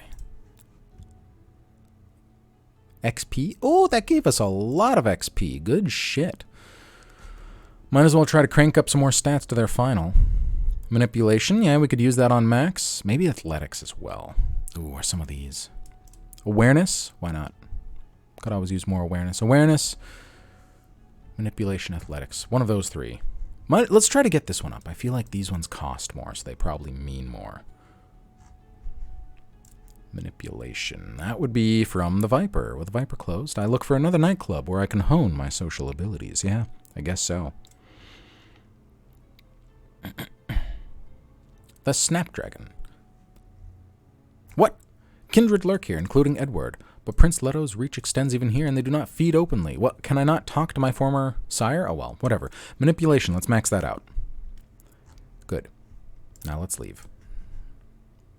Alright, now what else do we need? We need either athletics or awareness or academics. What do you guys think? One of those three.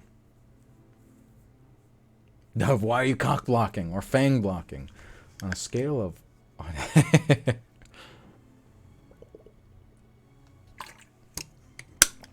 Sambuca. Yeah, probably just as good.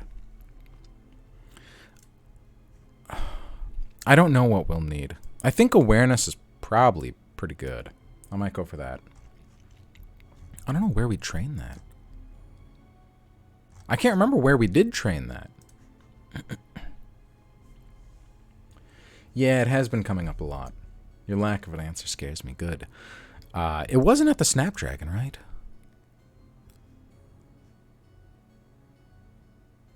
Huh? We just went here. This is a different... As you drive, you catch sight of a headlight that's been following you for a few blocks.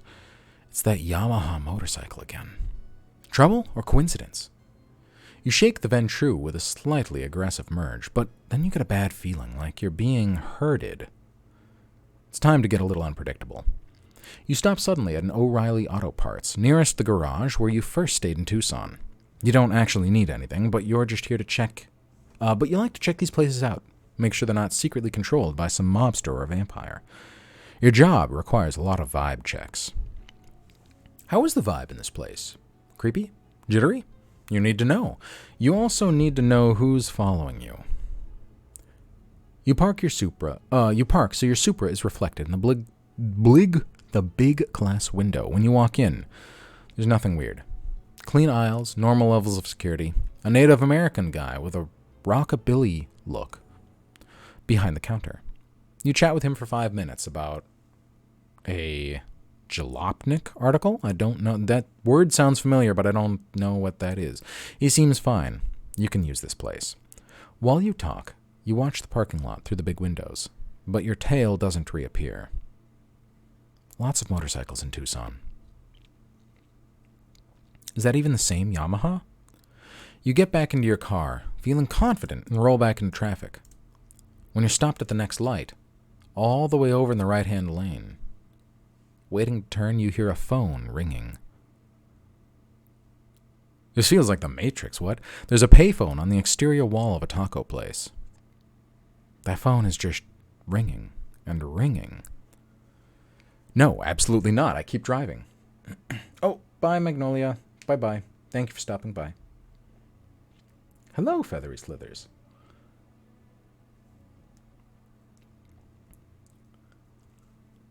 Keep my head down, check for lines of fire, cars that might box me in, other troubles. I pick up the phone. Maybe it's one of my contacts in trouble who can't reach me otherwise. I play Good Samaritan pickup. Well, I'm curious. What's the point of living forever if interesting things don't happen? Why not? Let's pick that one.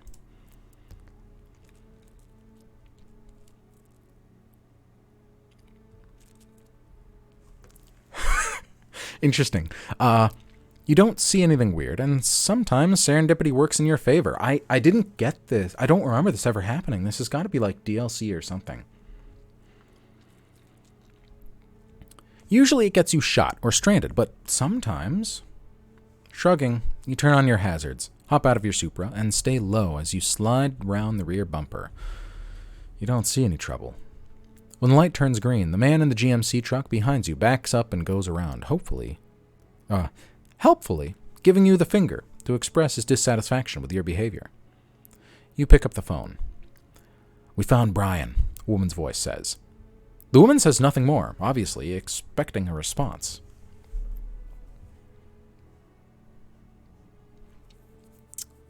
I don't get into enough trouble.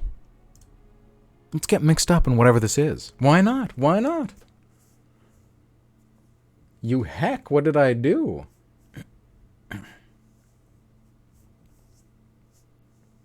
That tone. But oh dear. Yeah, I don't get into enough trouble. Why not? Let's check it out. I like this second one too. This sounds like a fun and new way to meet interesting people. Good, very good. Yeah, go on.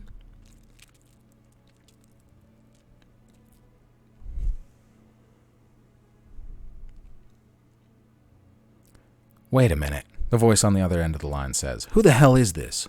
Where's Bridget? You don't exactly sound like a Bridget, do you? Fuck. Fortunately, you're an expert liar. She's had some trouble with, but that's as far as you're able to get. Wait, are you that courier? Not sure how much to reveal. You say, are you looking to hire a courier? It is you, the woman on the other end of the line says. Well, if Bridget isn't there, maybe I can use you. She contemplates for a moment. Meet me in the old beast's lair. I have a job for you. She hangs up. The old beast's lair? What does that mean?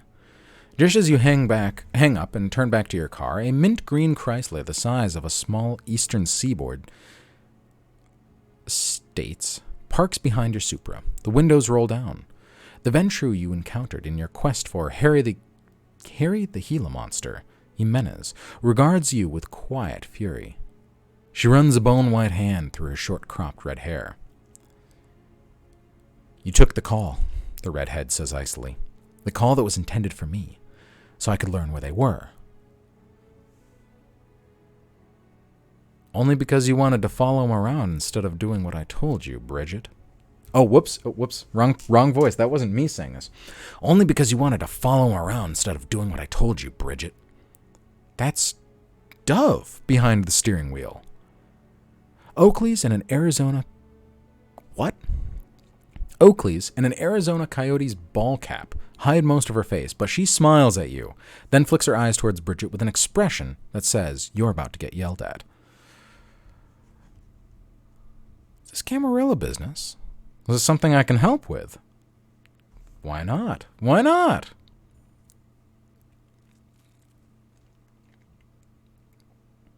I thought that was Jasper's bed. What was my bedroom? Well, the old beast's lair. Yeah, why not? Can I help? Oh, listen how helpful he sounds after he fucked everything up, the Ventrue says. Listen, messenger, I spent years putting this together, and you... Seriously, Bridget, you need to learn to recognize when someone wants to help, Dove says. We need help, and we can't hang around. Chiara and Edward are probably sending someone around to check the payphone. Bridget turns to address Dove. This is my job, she snaps. I set it up. You and Leto weren't even here when I was doing big jobs for my sire. I was the one who got rid of Limpago. I was the one who... You hear that, Ransom? Bridget has this great idea a while back, and she goes to her sire, the old prince, and says to him, let's use all these hunters to destroy our enemy, and the Second Inquisition is born. They start arguing. And you let them hash it out for who's responsible for the Second Inquisition because you just realized what Chiara said about the old beast's lair. You know exactly where Limpago used to lair. You passed by the still abandoned building on your way to Tucson. And this is how I'm treated, by a sewer rat, Bridget concludes. And you're even worse, you piece of shit, Setite. Okay, I think our Ventrue here is getting fussy and needs a nap, Dove says, scanning her rearview mirror. Ransom, if you're interested in some work, meet me at Cafe Cavaletti after a few hours, and I'll give you the details about what she's been putting together. You can profit from this, I promise. She drives off, with Bridget still complaining in the passenger seat.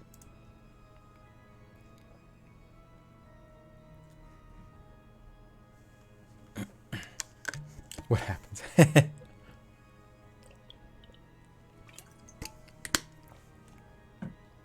Fascinating. That has got to be some DLC content, because I never had that interaction before. Where the fuck do I train awareness?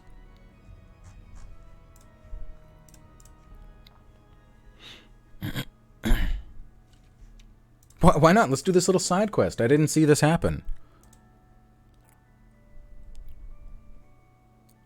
I drive... Yeah, let's speak with Doug. Doug. Jesus. Dove. Wow. I'm so sorry, Dove. At least you didn't hear me mispronounce your name. We could do this on our own, but if it is involved with the Camarilla, we're gonna get those Camarilla brownie points. You know it. Cafe Cavaletti is technically a chain, with a few other locations in California and Arizona. Despite that, its cuisine is well regarded. You don't care about food, but you still know about the chain because it's known as a Camarilla front. Like many places, Cafe Cavaletti is open late, and you worry a little when you look at the place up online and only closes at 4 a.m. You check your exits as you drive, making sure you have a clear path back to your estate. Then park on the street and walk to Cafe Cavaletti just as the last couple stumbles, drunk and laughing, into the parking lot to wait for their Uber. I see. I'm worried that it's open late because we need to do business in there, and we shouldn't be doing business around people.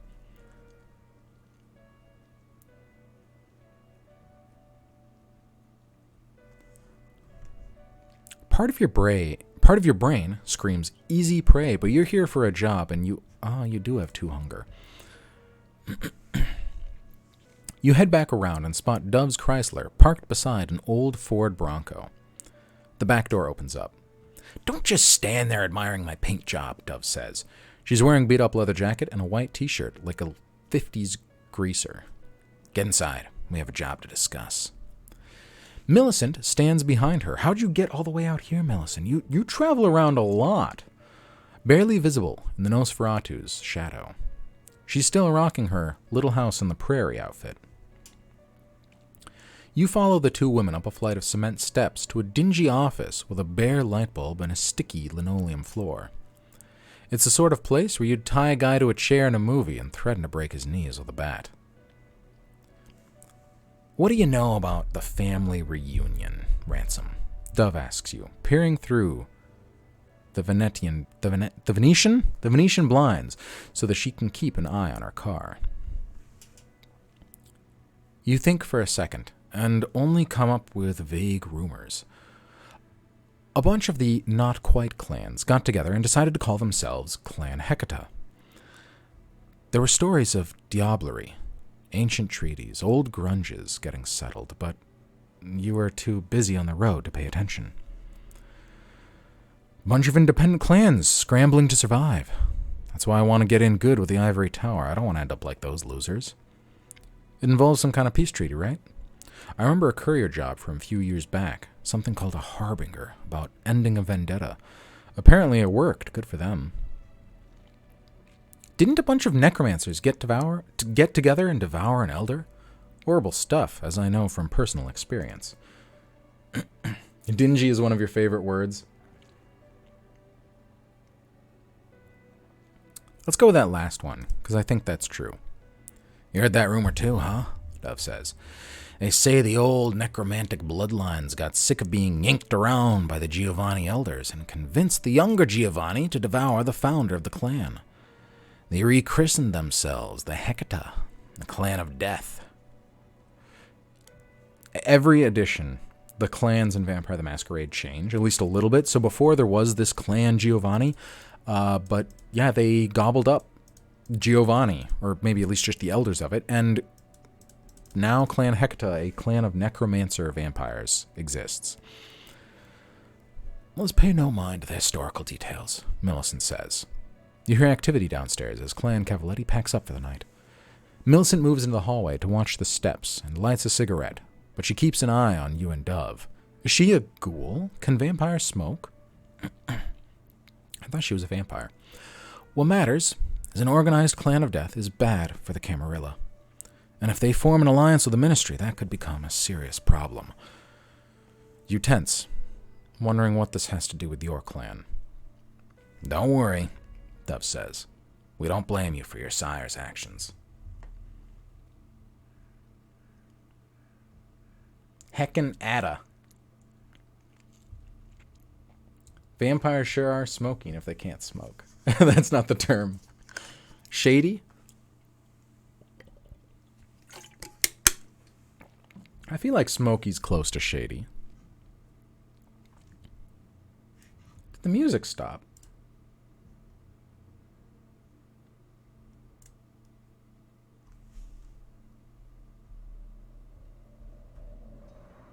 It's just very quiet. Stomach's getting worse. Oh no! Bye-bye, Salem. I'm sorry. I hope it gets better. My sire, Edward Chambay and the Ministry have offered...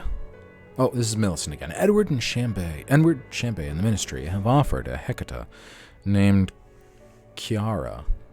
Chiara della Passigila. What a name. Passigila. A deal, Millicent says. She takes a long drag on her Marlboro. Marlboro? I guess I've never actually heard that cigarette brand pronounced, despite how popular it is. Wow. Anyways. I'm gonna stop trying. This deal takes the shape of a fetter.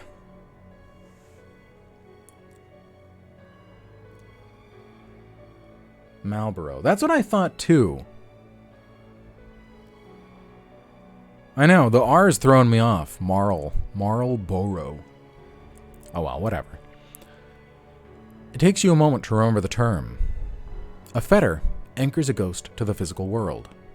Without any fetters, ghosts are trapped in Duat, the netherworld, and as soon as the mouth of Apophis, and soon fall into the mouth of Apophis,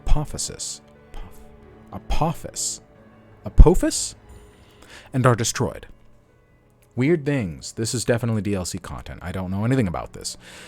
Though not technically a necromancer, Edward was a capable sorcerer who worked in Egyptian and esoteric Haitian traditions, and he was familiar with how necromancers commanded ghosts by threatening their fetters.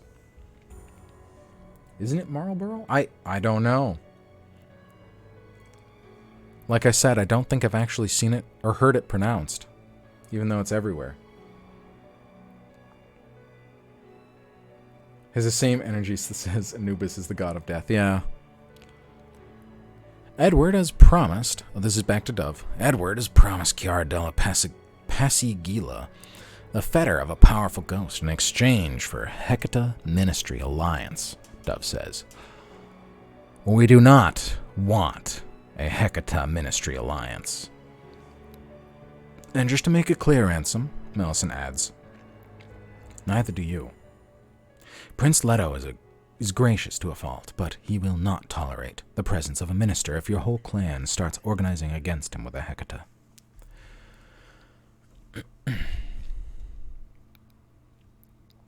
Okay.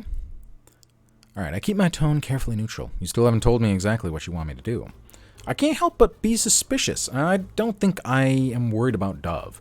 If Leto has such a problem in the ministry and the Hecata, why isn't he telling me directly? Why are we meeting in an Italian restaurant at 4 a.m. and going behind Leto's back? That's actually a good question, right? Why isn't Leto in on this? I'm living right now. Jarum. Oh dear. It's Marlboro. Oh well. I'll just stop typing. Oh no. It's okay, me too. Ah. Obviously you have a job for me. Let's cut to the chase. What's it worth to you? What's it worth to you? I kind of... Yeah, let's question it. Why isn't Leto involved? Leto is far too tolerant, Millicent says. Your kind has been in the ivory tower for about a week and a half, Dove says. And you think you already know how to run an organization that's controlled the world for 5 centuries? Has it really only been a week and a half? I thought it's been like a month or 2. Not the organization, Millicent says. Just Leto. He's let Edward's corruption fester, and now he won't act until it's too late. So this plan doesn't come from the top. That means you could blow Dove and Millicent off without angering Prince Leto. On the other hand, maybe they have a point about the Eagle Prince and his excessive patience. Hello, Carrie. Welcome, welcome.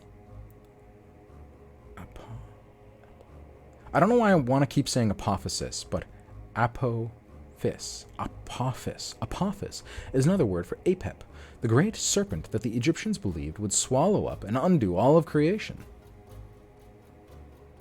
Fascinating. Did not know that. There's so much Egyptian lore tied into Vampire the Masquerade, which kind of makes sense. It's got to be the oldest mythology there is. Not the oldest. There's like the good old Babylonian. What was it? The original Beast Man. I'm spacing out on that name. Sumerian? Babylonian? Whatever. Yeah, Mesopotamia. But it's older than at least Greek and Norse mythology.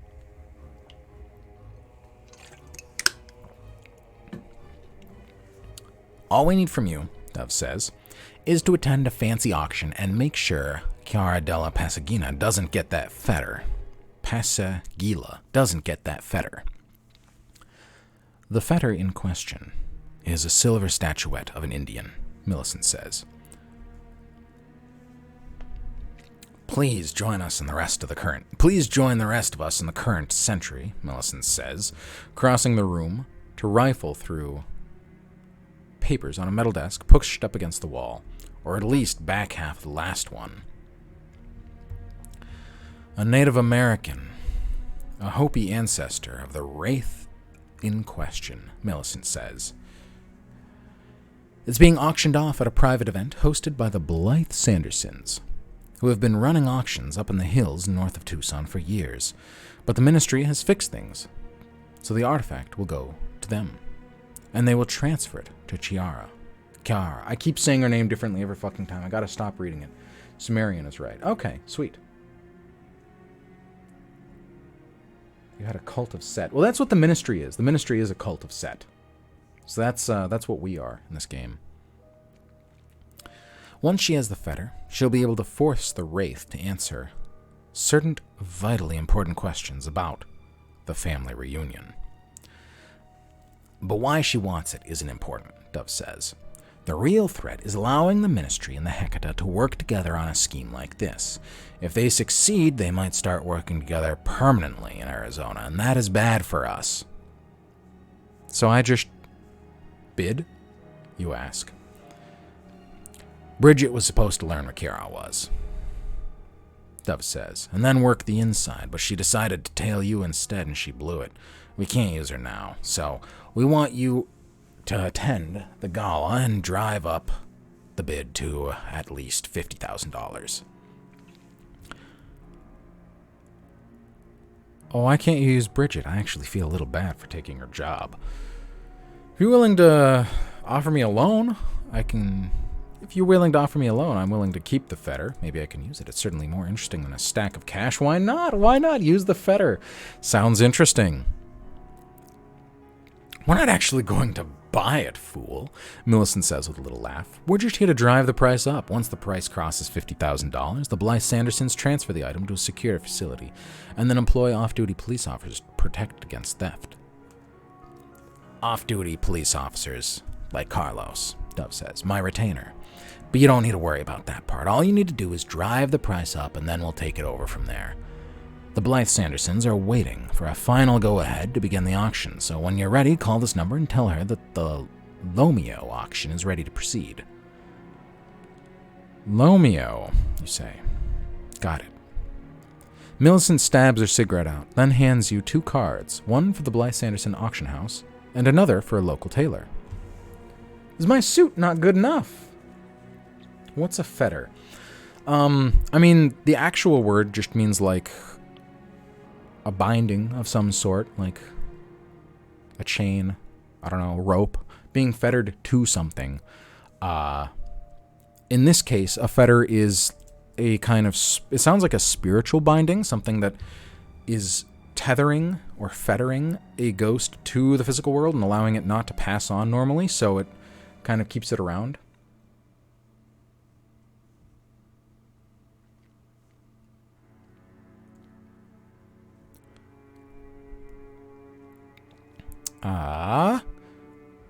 The auction will begin the following night, Dove says. Dress up and make contact with Carlos once you're there. God, Dove's voice. I feel like I keep fucking up Dove's voice. It just makes my throat scratchy.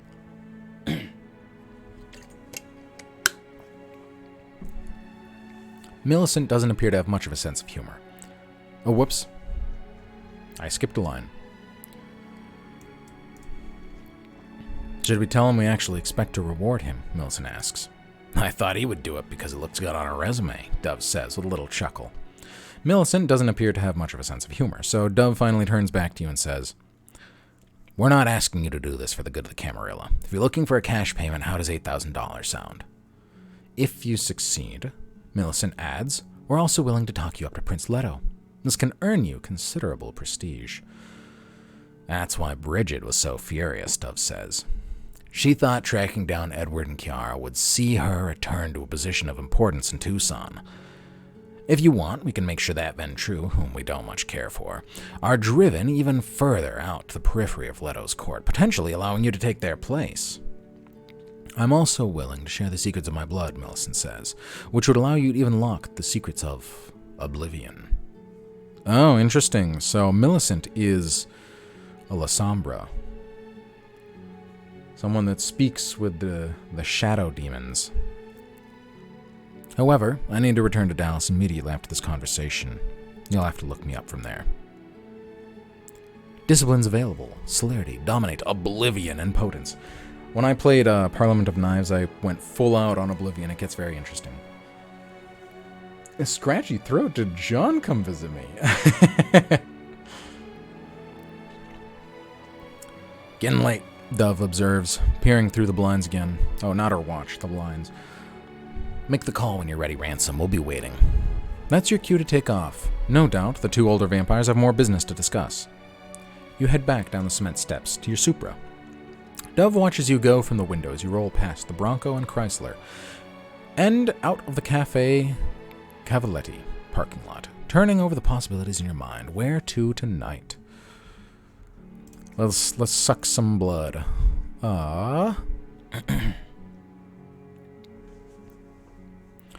Should we play both sides, right? We know where Kiara is. We could do this maybe without...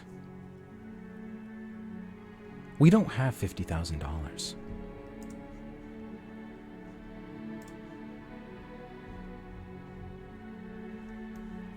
Is that an issue? We'll see. Let's check it out. We also... Did we level up? Do we have stats? It's in the inventory. Some. That's right. That's right. I wanted to figure out where we can train some of our skills. Maybe Paragon Fitness, is it? Nope. Athletics is there.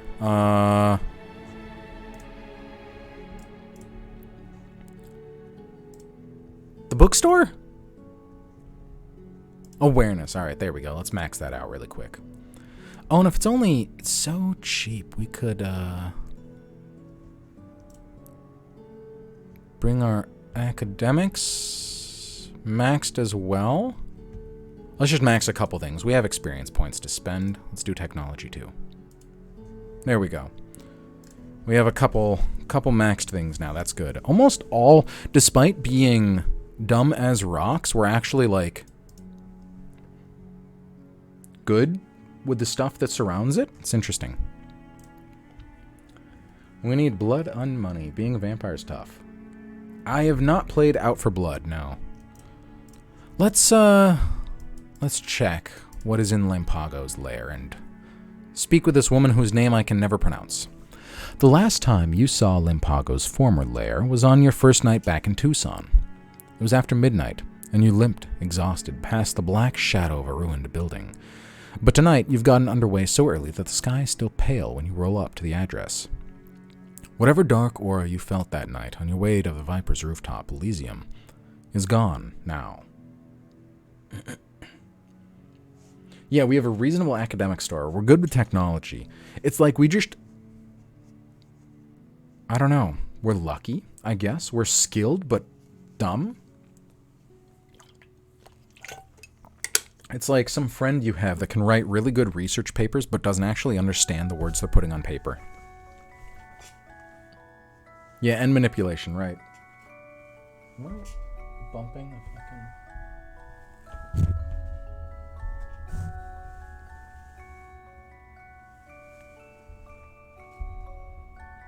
How am I bumping that? Oh well. I don't know if you guys can see me bumping that every time I do it.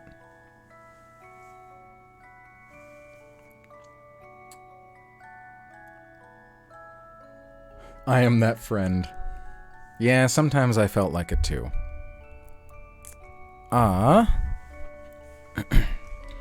It's just a low-ceilinged, white stucco building across from a barber shop and a German restaurant. A sign reads, Chambay, Furniture and Appliance, in neat blue lettering. And below that, by appointment only. A metal grille covers the entrance, and concertina wire protects the parking lot and loading bays. You park in the barbershop parking lot and dart across the street to a gated loading bay with a no loitering sign and a battered green dumpster that smells like blood. You wait at the intersection of 3 cameras. A few minutes later, a door opens and a face appears, followed by a heavy blast of metal music. I can't see in the dark, you know. The accent sounds Russian. I'm not going to attempt that. You step forward. You got our phone call, good. Retainer says, pushing a button so the gate opens.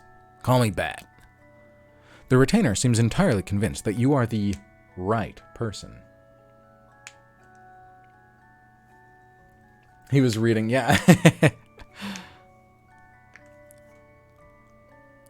Bat is wearing a battered leather jacket and a Tenager Cavalry t-shirt.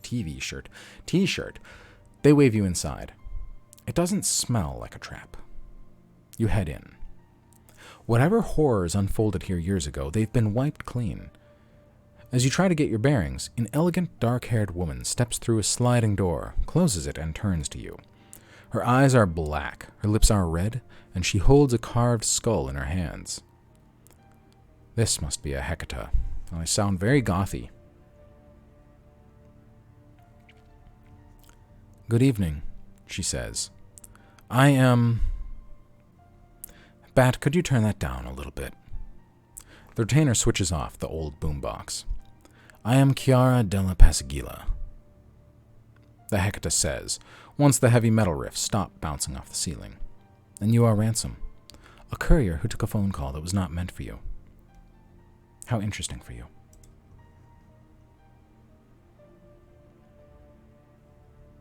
I feel like I've seen this character before.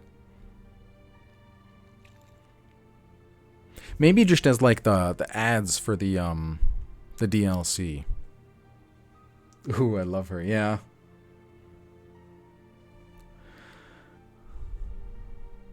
I like the, there's so many markings over the skull. You're very brave to walk in here like this, Chiara says. She drops the carved skull onto a waist-high stack of flat cardboard boxes that all read, do not stack. I suppose I need to thank you for exposing that Ventru who was spying on me, even if you did it accidentally. I owe you. Of course, now that you know where I am, we need to have a civilized discussion about what we both want. She walks away, not bothering to beckon you to follow. Bat has a way of standing directly behind you, just out of sight. You realize that they're herding you forward, not after. Oh, after Chiara. Neither the Hecata nor her retainer have done anything threatening, but you feel a dark energy in this place as you pass through an open door into a dimly lit room. Where the hell are you leading me? I get ready to slice Bat's head off with my wakizashi.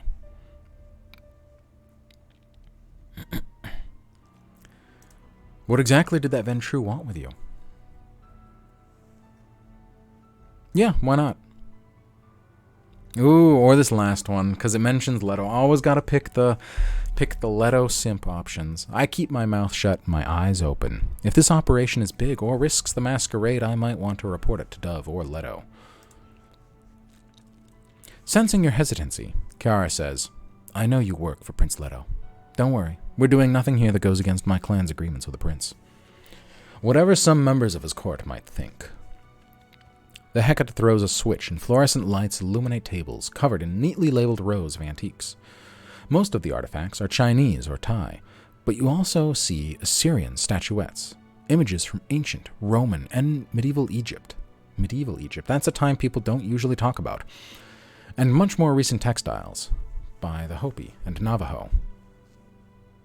We are Leto's puppy. Low queer energy. To which a Feathery replies, that's quite funny. So you're a smuggler. I've seen vampires do worse things, but theft of this magnitude is distasteful. You're looking to move some of these. I'm not a fence, but maybe I can do something for a slice of the profits I start calculating. You're a necromancer, aren't you? I scan the collection for anything of occult significance, or at least occult, spiritual potency. Why not? Why not? Just jump right to the point.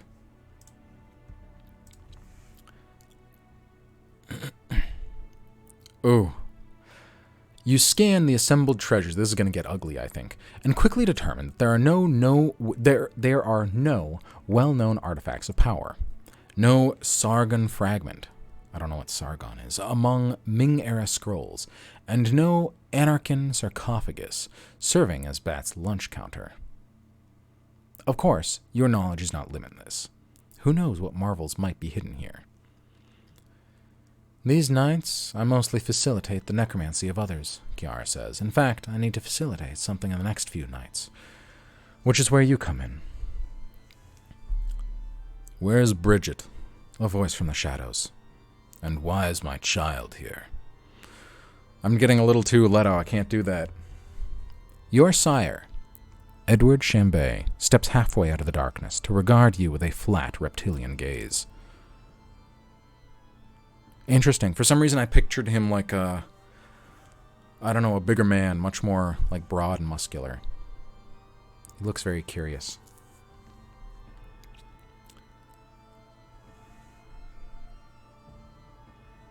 Whew. I don't know if we like him. Yeah, it's not good to see him. You really have fallen far. No, let's not rub it in. Good to see you, Edward. I get ready to run. Yeah, I'm not getting dusted. Yeah. Oh, Ransom, you're always so jumpy, Edward says, watching you as he counts the exits. Watching as you count the exits. Didn't you try to destroy him when you couldn't build a temple? Kiara says, in a cool voice that implies she doesn't care one way or the other. That was years ago, Edward says. The world has changed. Everything's changed. You would probably like to know what we're doing, the Hecate says, facing away from you as she sorts through a collection of human bones. In a few nights, an artifact I want to acquire will go up for auction. The object itself is unremarkable, a silver statuette, but it's the fetter for a wraith that witnessed the family reunion while serving another necromancer. I would like certain questions about this event. I would like certain questions answered about this event. You nod, because Millicent has already filled you in. So obviously, we need the fetter, Bat says. Edward has helpfully made preparations with Francisco Blythe Sanderson, the auctioneer, to prevent any confusion about who will win the auction, Kiara says. But since my face is known, I do have a legitimate identity after all, I cannot place the winning bid. Francesco's wife, Eliette, well, she hates your guts, Bat says. Yes, and she'll react very badly if she realizes I'm there. I will be, of course, but not in my normal guise. I've asked her not to dress like a vampire, Bat says. I do not. Kiara looks offended. It's an auction for rich people. I will dress like money. Beat his scrawny ass. I feel like we're about to have a fight. Maybe. I don't know. We'll see.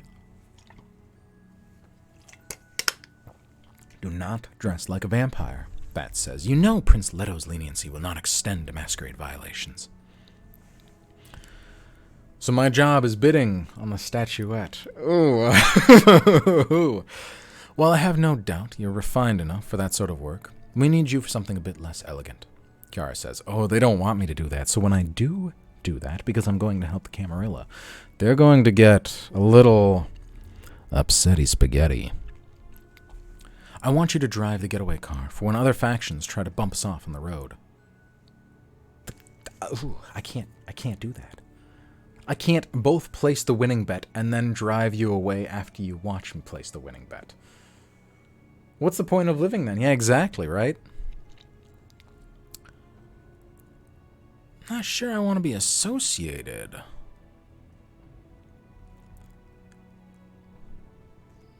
I need to be able to keep working for Leto, you know. I can't burn all my bridges with the prince's allies. Maybe just be blunt, right? Ooh. Let's ask questions. Why not? Who wants to get rid of us? The Camarilla, Kiara says. No, don't worry, not the prince. I know you work for him, but the problem with a prince who takes a little relaxed attitude towards his domain is that everyone thinks they can do what they want. Not just respectable independents like Edward and me, but the prince's own court. Those damn Ventrue want to drive us out of town, and to prevent any sort of agreement between the ministry and the Hecata. We can expect them disrupting the auction. If that doesn't work, they'll get aggressive. They might get aggressive, but don't worry. Even if they start shooting, I mean, they'll probably keep it to bullets.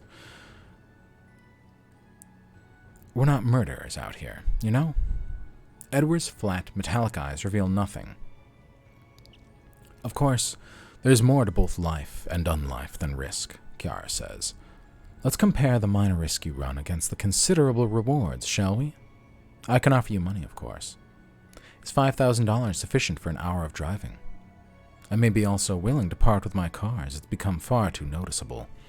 5,000? They were offering us 8,000. What's the point of living if I don't know what a bagel?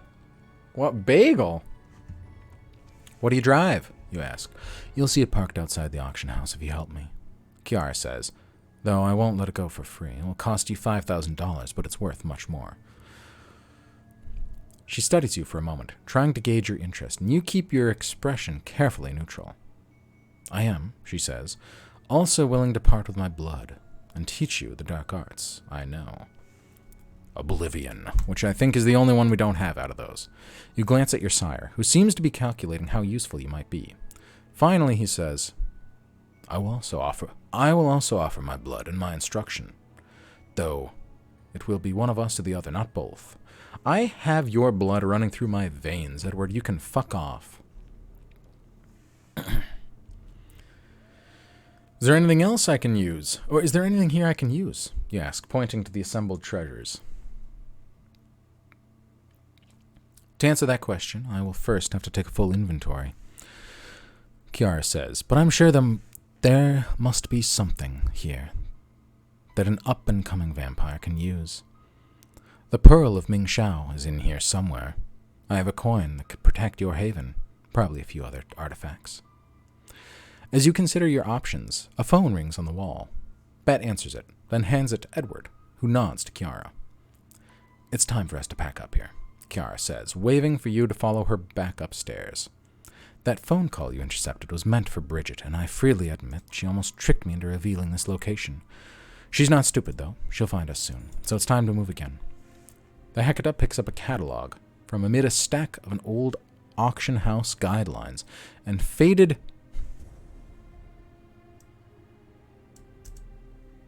I don't know what that word is. Yeah, Edward. Yeah, Ed. Fuck off, Edward. Go sparkle in the sun.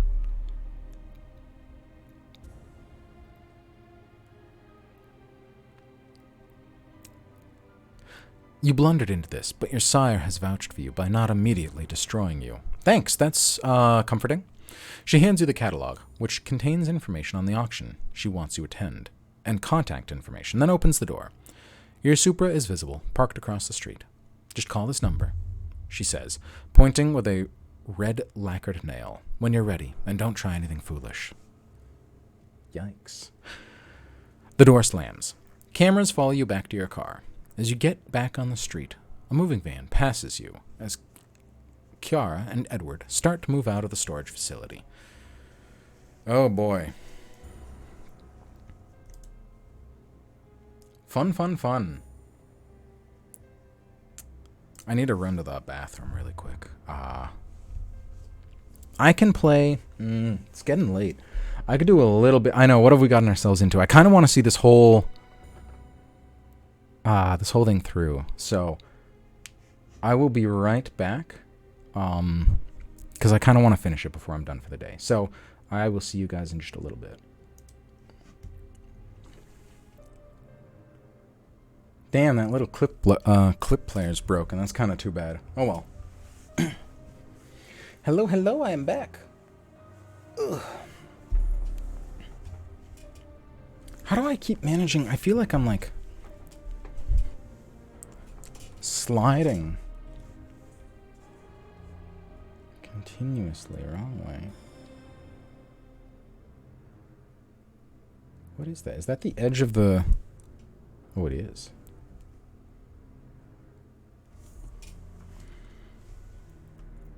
That's better. I don't know what I did earlier. I must have been like sitting further to the left. Oh well. Hello, hello.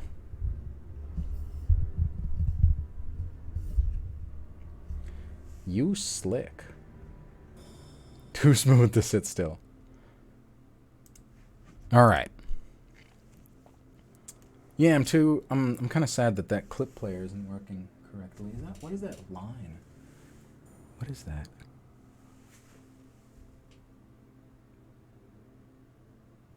That's weird.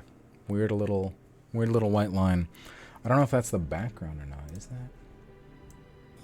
It is. Interesting. Oh well. Slide. Okay. Anyways, let's do this auction house thing and then call it for the day, I think.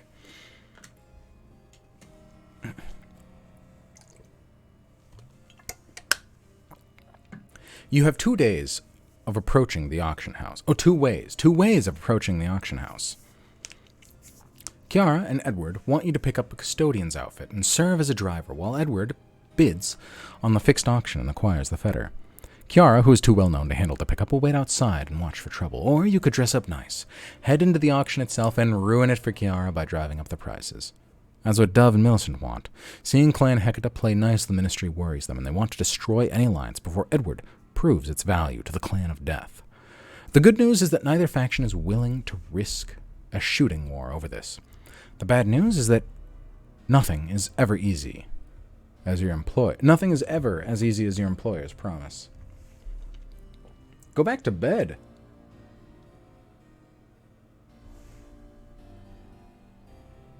The green screen boundaries. Yeah, it is a little fuzzy. It's kind of annoying. I think I just need better lighting for the green screen to look a little bit better. I need, like, I've looked up how a lot of streamers do their lighting. I need, like, another light here, and then one over there, and then the ring light where it is now. Oh well.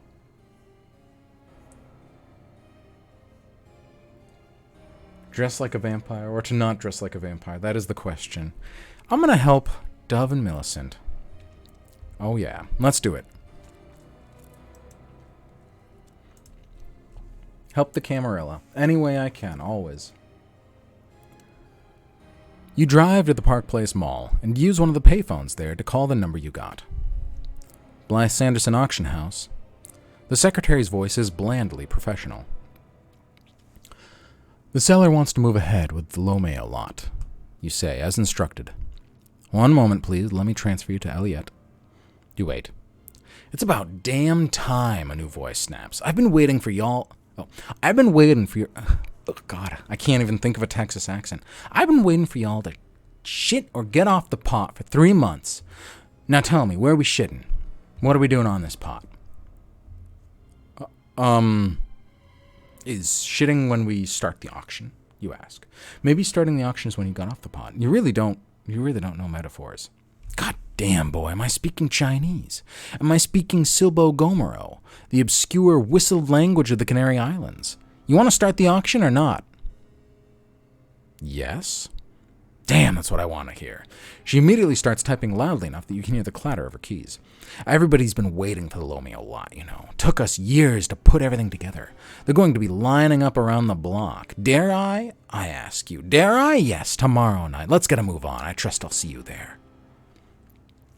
You try to leverage Elliot for more information, but she has a talent of yammering on about nothing as she works. But finally, she sends you an email. Finally, she sends out the email blast and says, "There you go. Give me some time. Give me some time to send it out.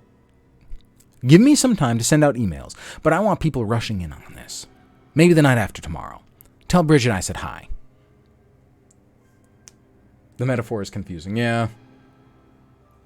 Teach me how to do a southern accent. No, thanks. I'm good. There's some that I can do, but not the loud, sassy southern woman. I'm not good at that one. Next, you head back to the half-empty mall before it closes to a tiny independent clothing store. I did read that. Buried in the back of Dilliard's. Okay, how dare you? You hand the elderly Korean male there the card Millicent gave you. You already have an excellent ring jacket suit, a selection of dresses, shirts, and ties. You sink out.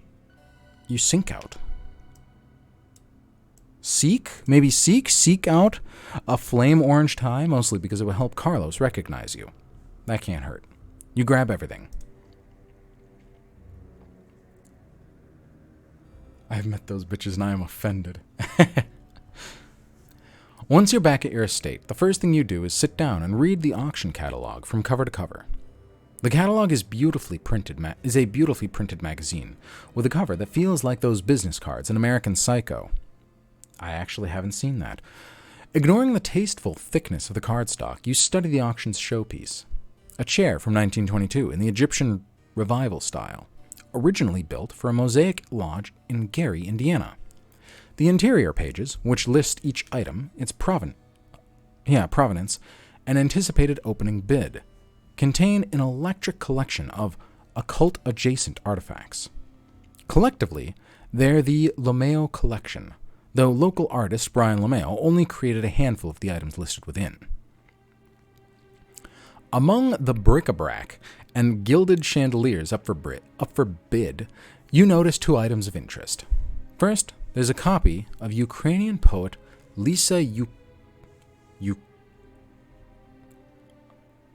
Ukrainka dramatic poem Cassandra, starting bid 500. Covenant Pawn Shop sells a lot of junk, but Elena has a collection of rare editions of the Eastern European novels, kept behind glass.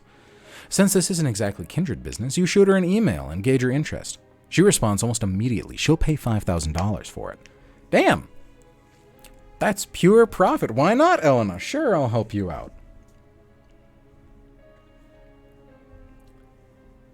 Your cornbread is dry.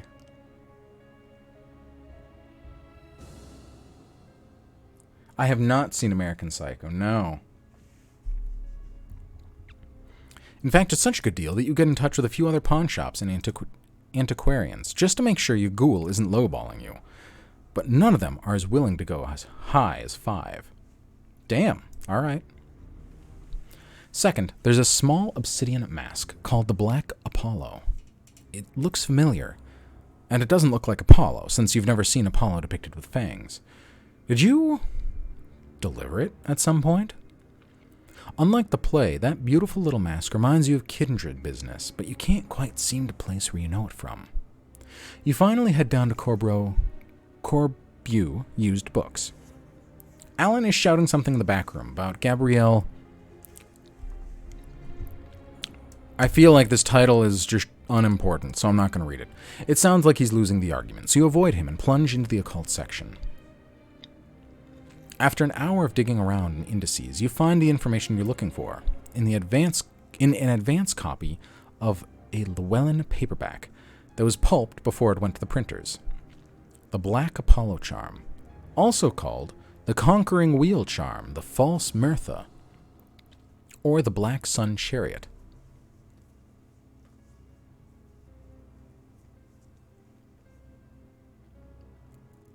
None of this bless your heart code BS.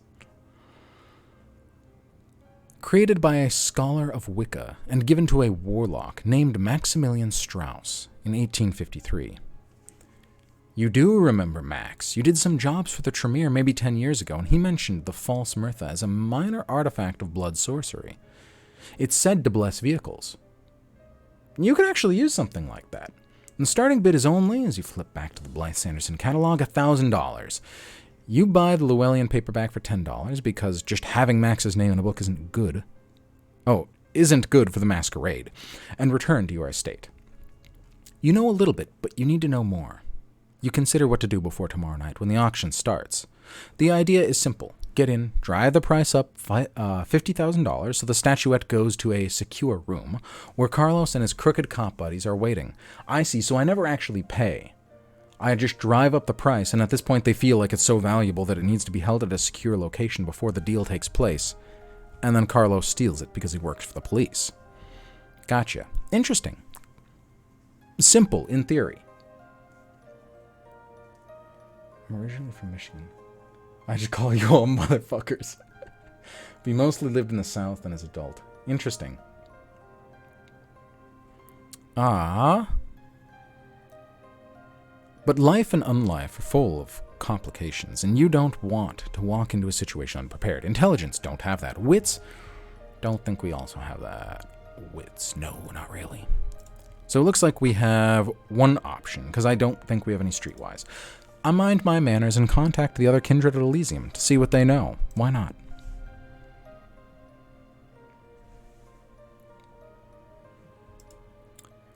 Technically, you're doing this to the benefit of the local Camarilla, even if Leto doesn't want you to push too hard. So you throw on your regular suit. You don't want to wear your new suit, because in case you pick up a tail, and roll into the Viper's parking lot. The Viper is still shut down. Didn't it just open? Am I crazy? Maybe this is supposed to be done like before something else. I'm really just a gremlin in a trench coat. But the rooftop Elysium, sorcerously screened from a normal view, is still open. Tucson is a small city, and its small kindred population are busy with various unsavory errands, so it's empty when you arrive, except for a security ghoul, who took over the Ed Hardy guy. You interrogate him about the auction house, without much success, until the dead start to arrive. First, it's a Nosferatu, and another vampire you've only spoken with once or twice. You think a Toreador. Then Alexander and a few other ghouls. Just as you're getting impatient with Leto's small-time operation, the door bangs open and Bridget walks over from one of Elysium's narrow wooden bridges to stand in front of you. Her red hair is bristling. Behind her, the three other childer of the old prince. Gray men in black suits, indistinct against the darkened sky. Their forms blur together behind Bridget, so they look like Cerberus at a stockholder meeting. That's kind of clever. I worked for 3 years to set up that Giovanni bitch, Bridget says, and then you roll in and take my place. Well, I need your help, you say. That almost knocks her backward into her siblings. To take her job, then ask for help? But if you've learned one thing, moving through the societies of both the living and the dead, it's that, if you're careful, you can make a friend just by asking for help. I'm going to beat you to death with your own foot, Bridget says. But she's just making conversation. You never spoke with Char on the phone, you say, and you still haven't. She isn't thinking about you anymore. She's thinking about me. So, what can you do to make this auction go very badly for her, now that she's not paying attention to you? That's what you want, isn't it? That's a creative threat. Yeah.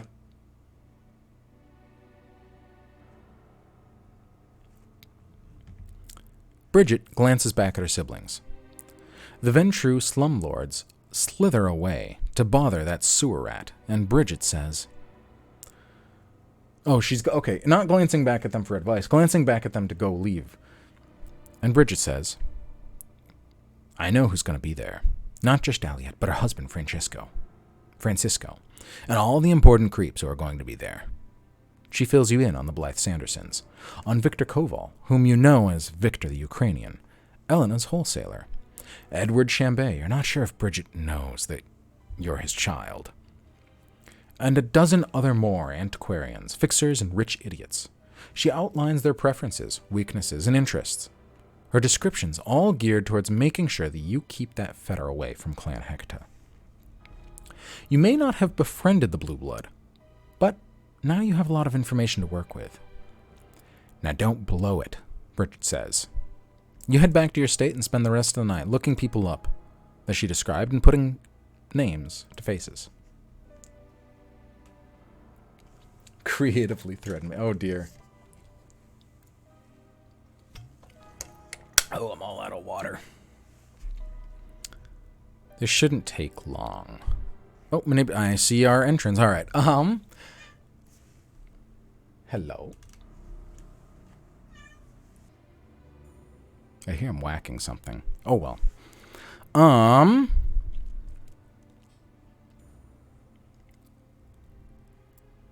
Where was I? You follow the auction house's Twitter account until you see the Lomeo's lot is going up. Then get ready. Then take a left on East Sunrise when you can see the mountains rising in the distance. Then it's a winding trip up to the foothills, past a cheap faux luxury estates, each with chunky green recycling bin awaiting the morning pickup. Until you reach a narrow road lined with telephone poles rising crookedly above the scrubby trees. You brake gently, as a top-of-the-line Audi SUV gives off a...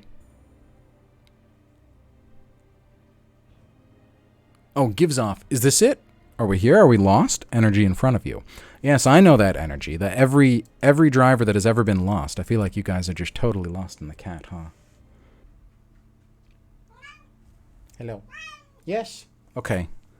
I need to go give him the attention he is demanding. So, thank you guys for watching. We will finish up the auction next time. And maybe I can drag this little goblin onto the camera. Maybe not. I think he does not like the green screen. Et tu, Brute. Alright. But bye-bye for now, guys. I will give him many pets. Boop.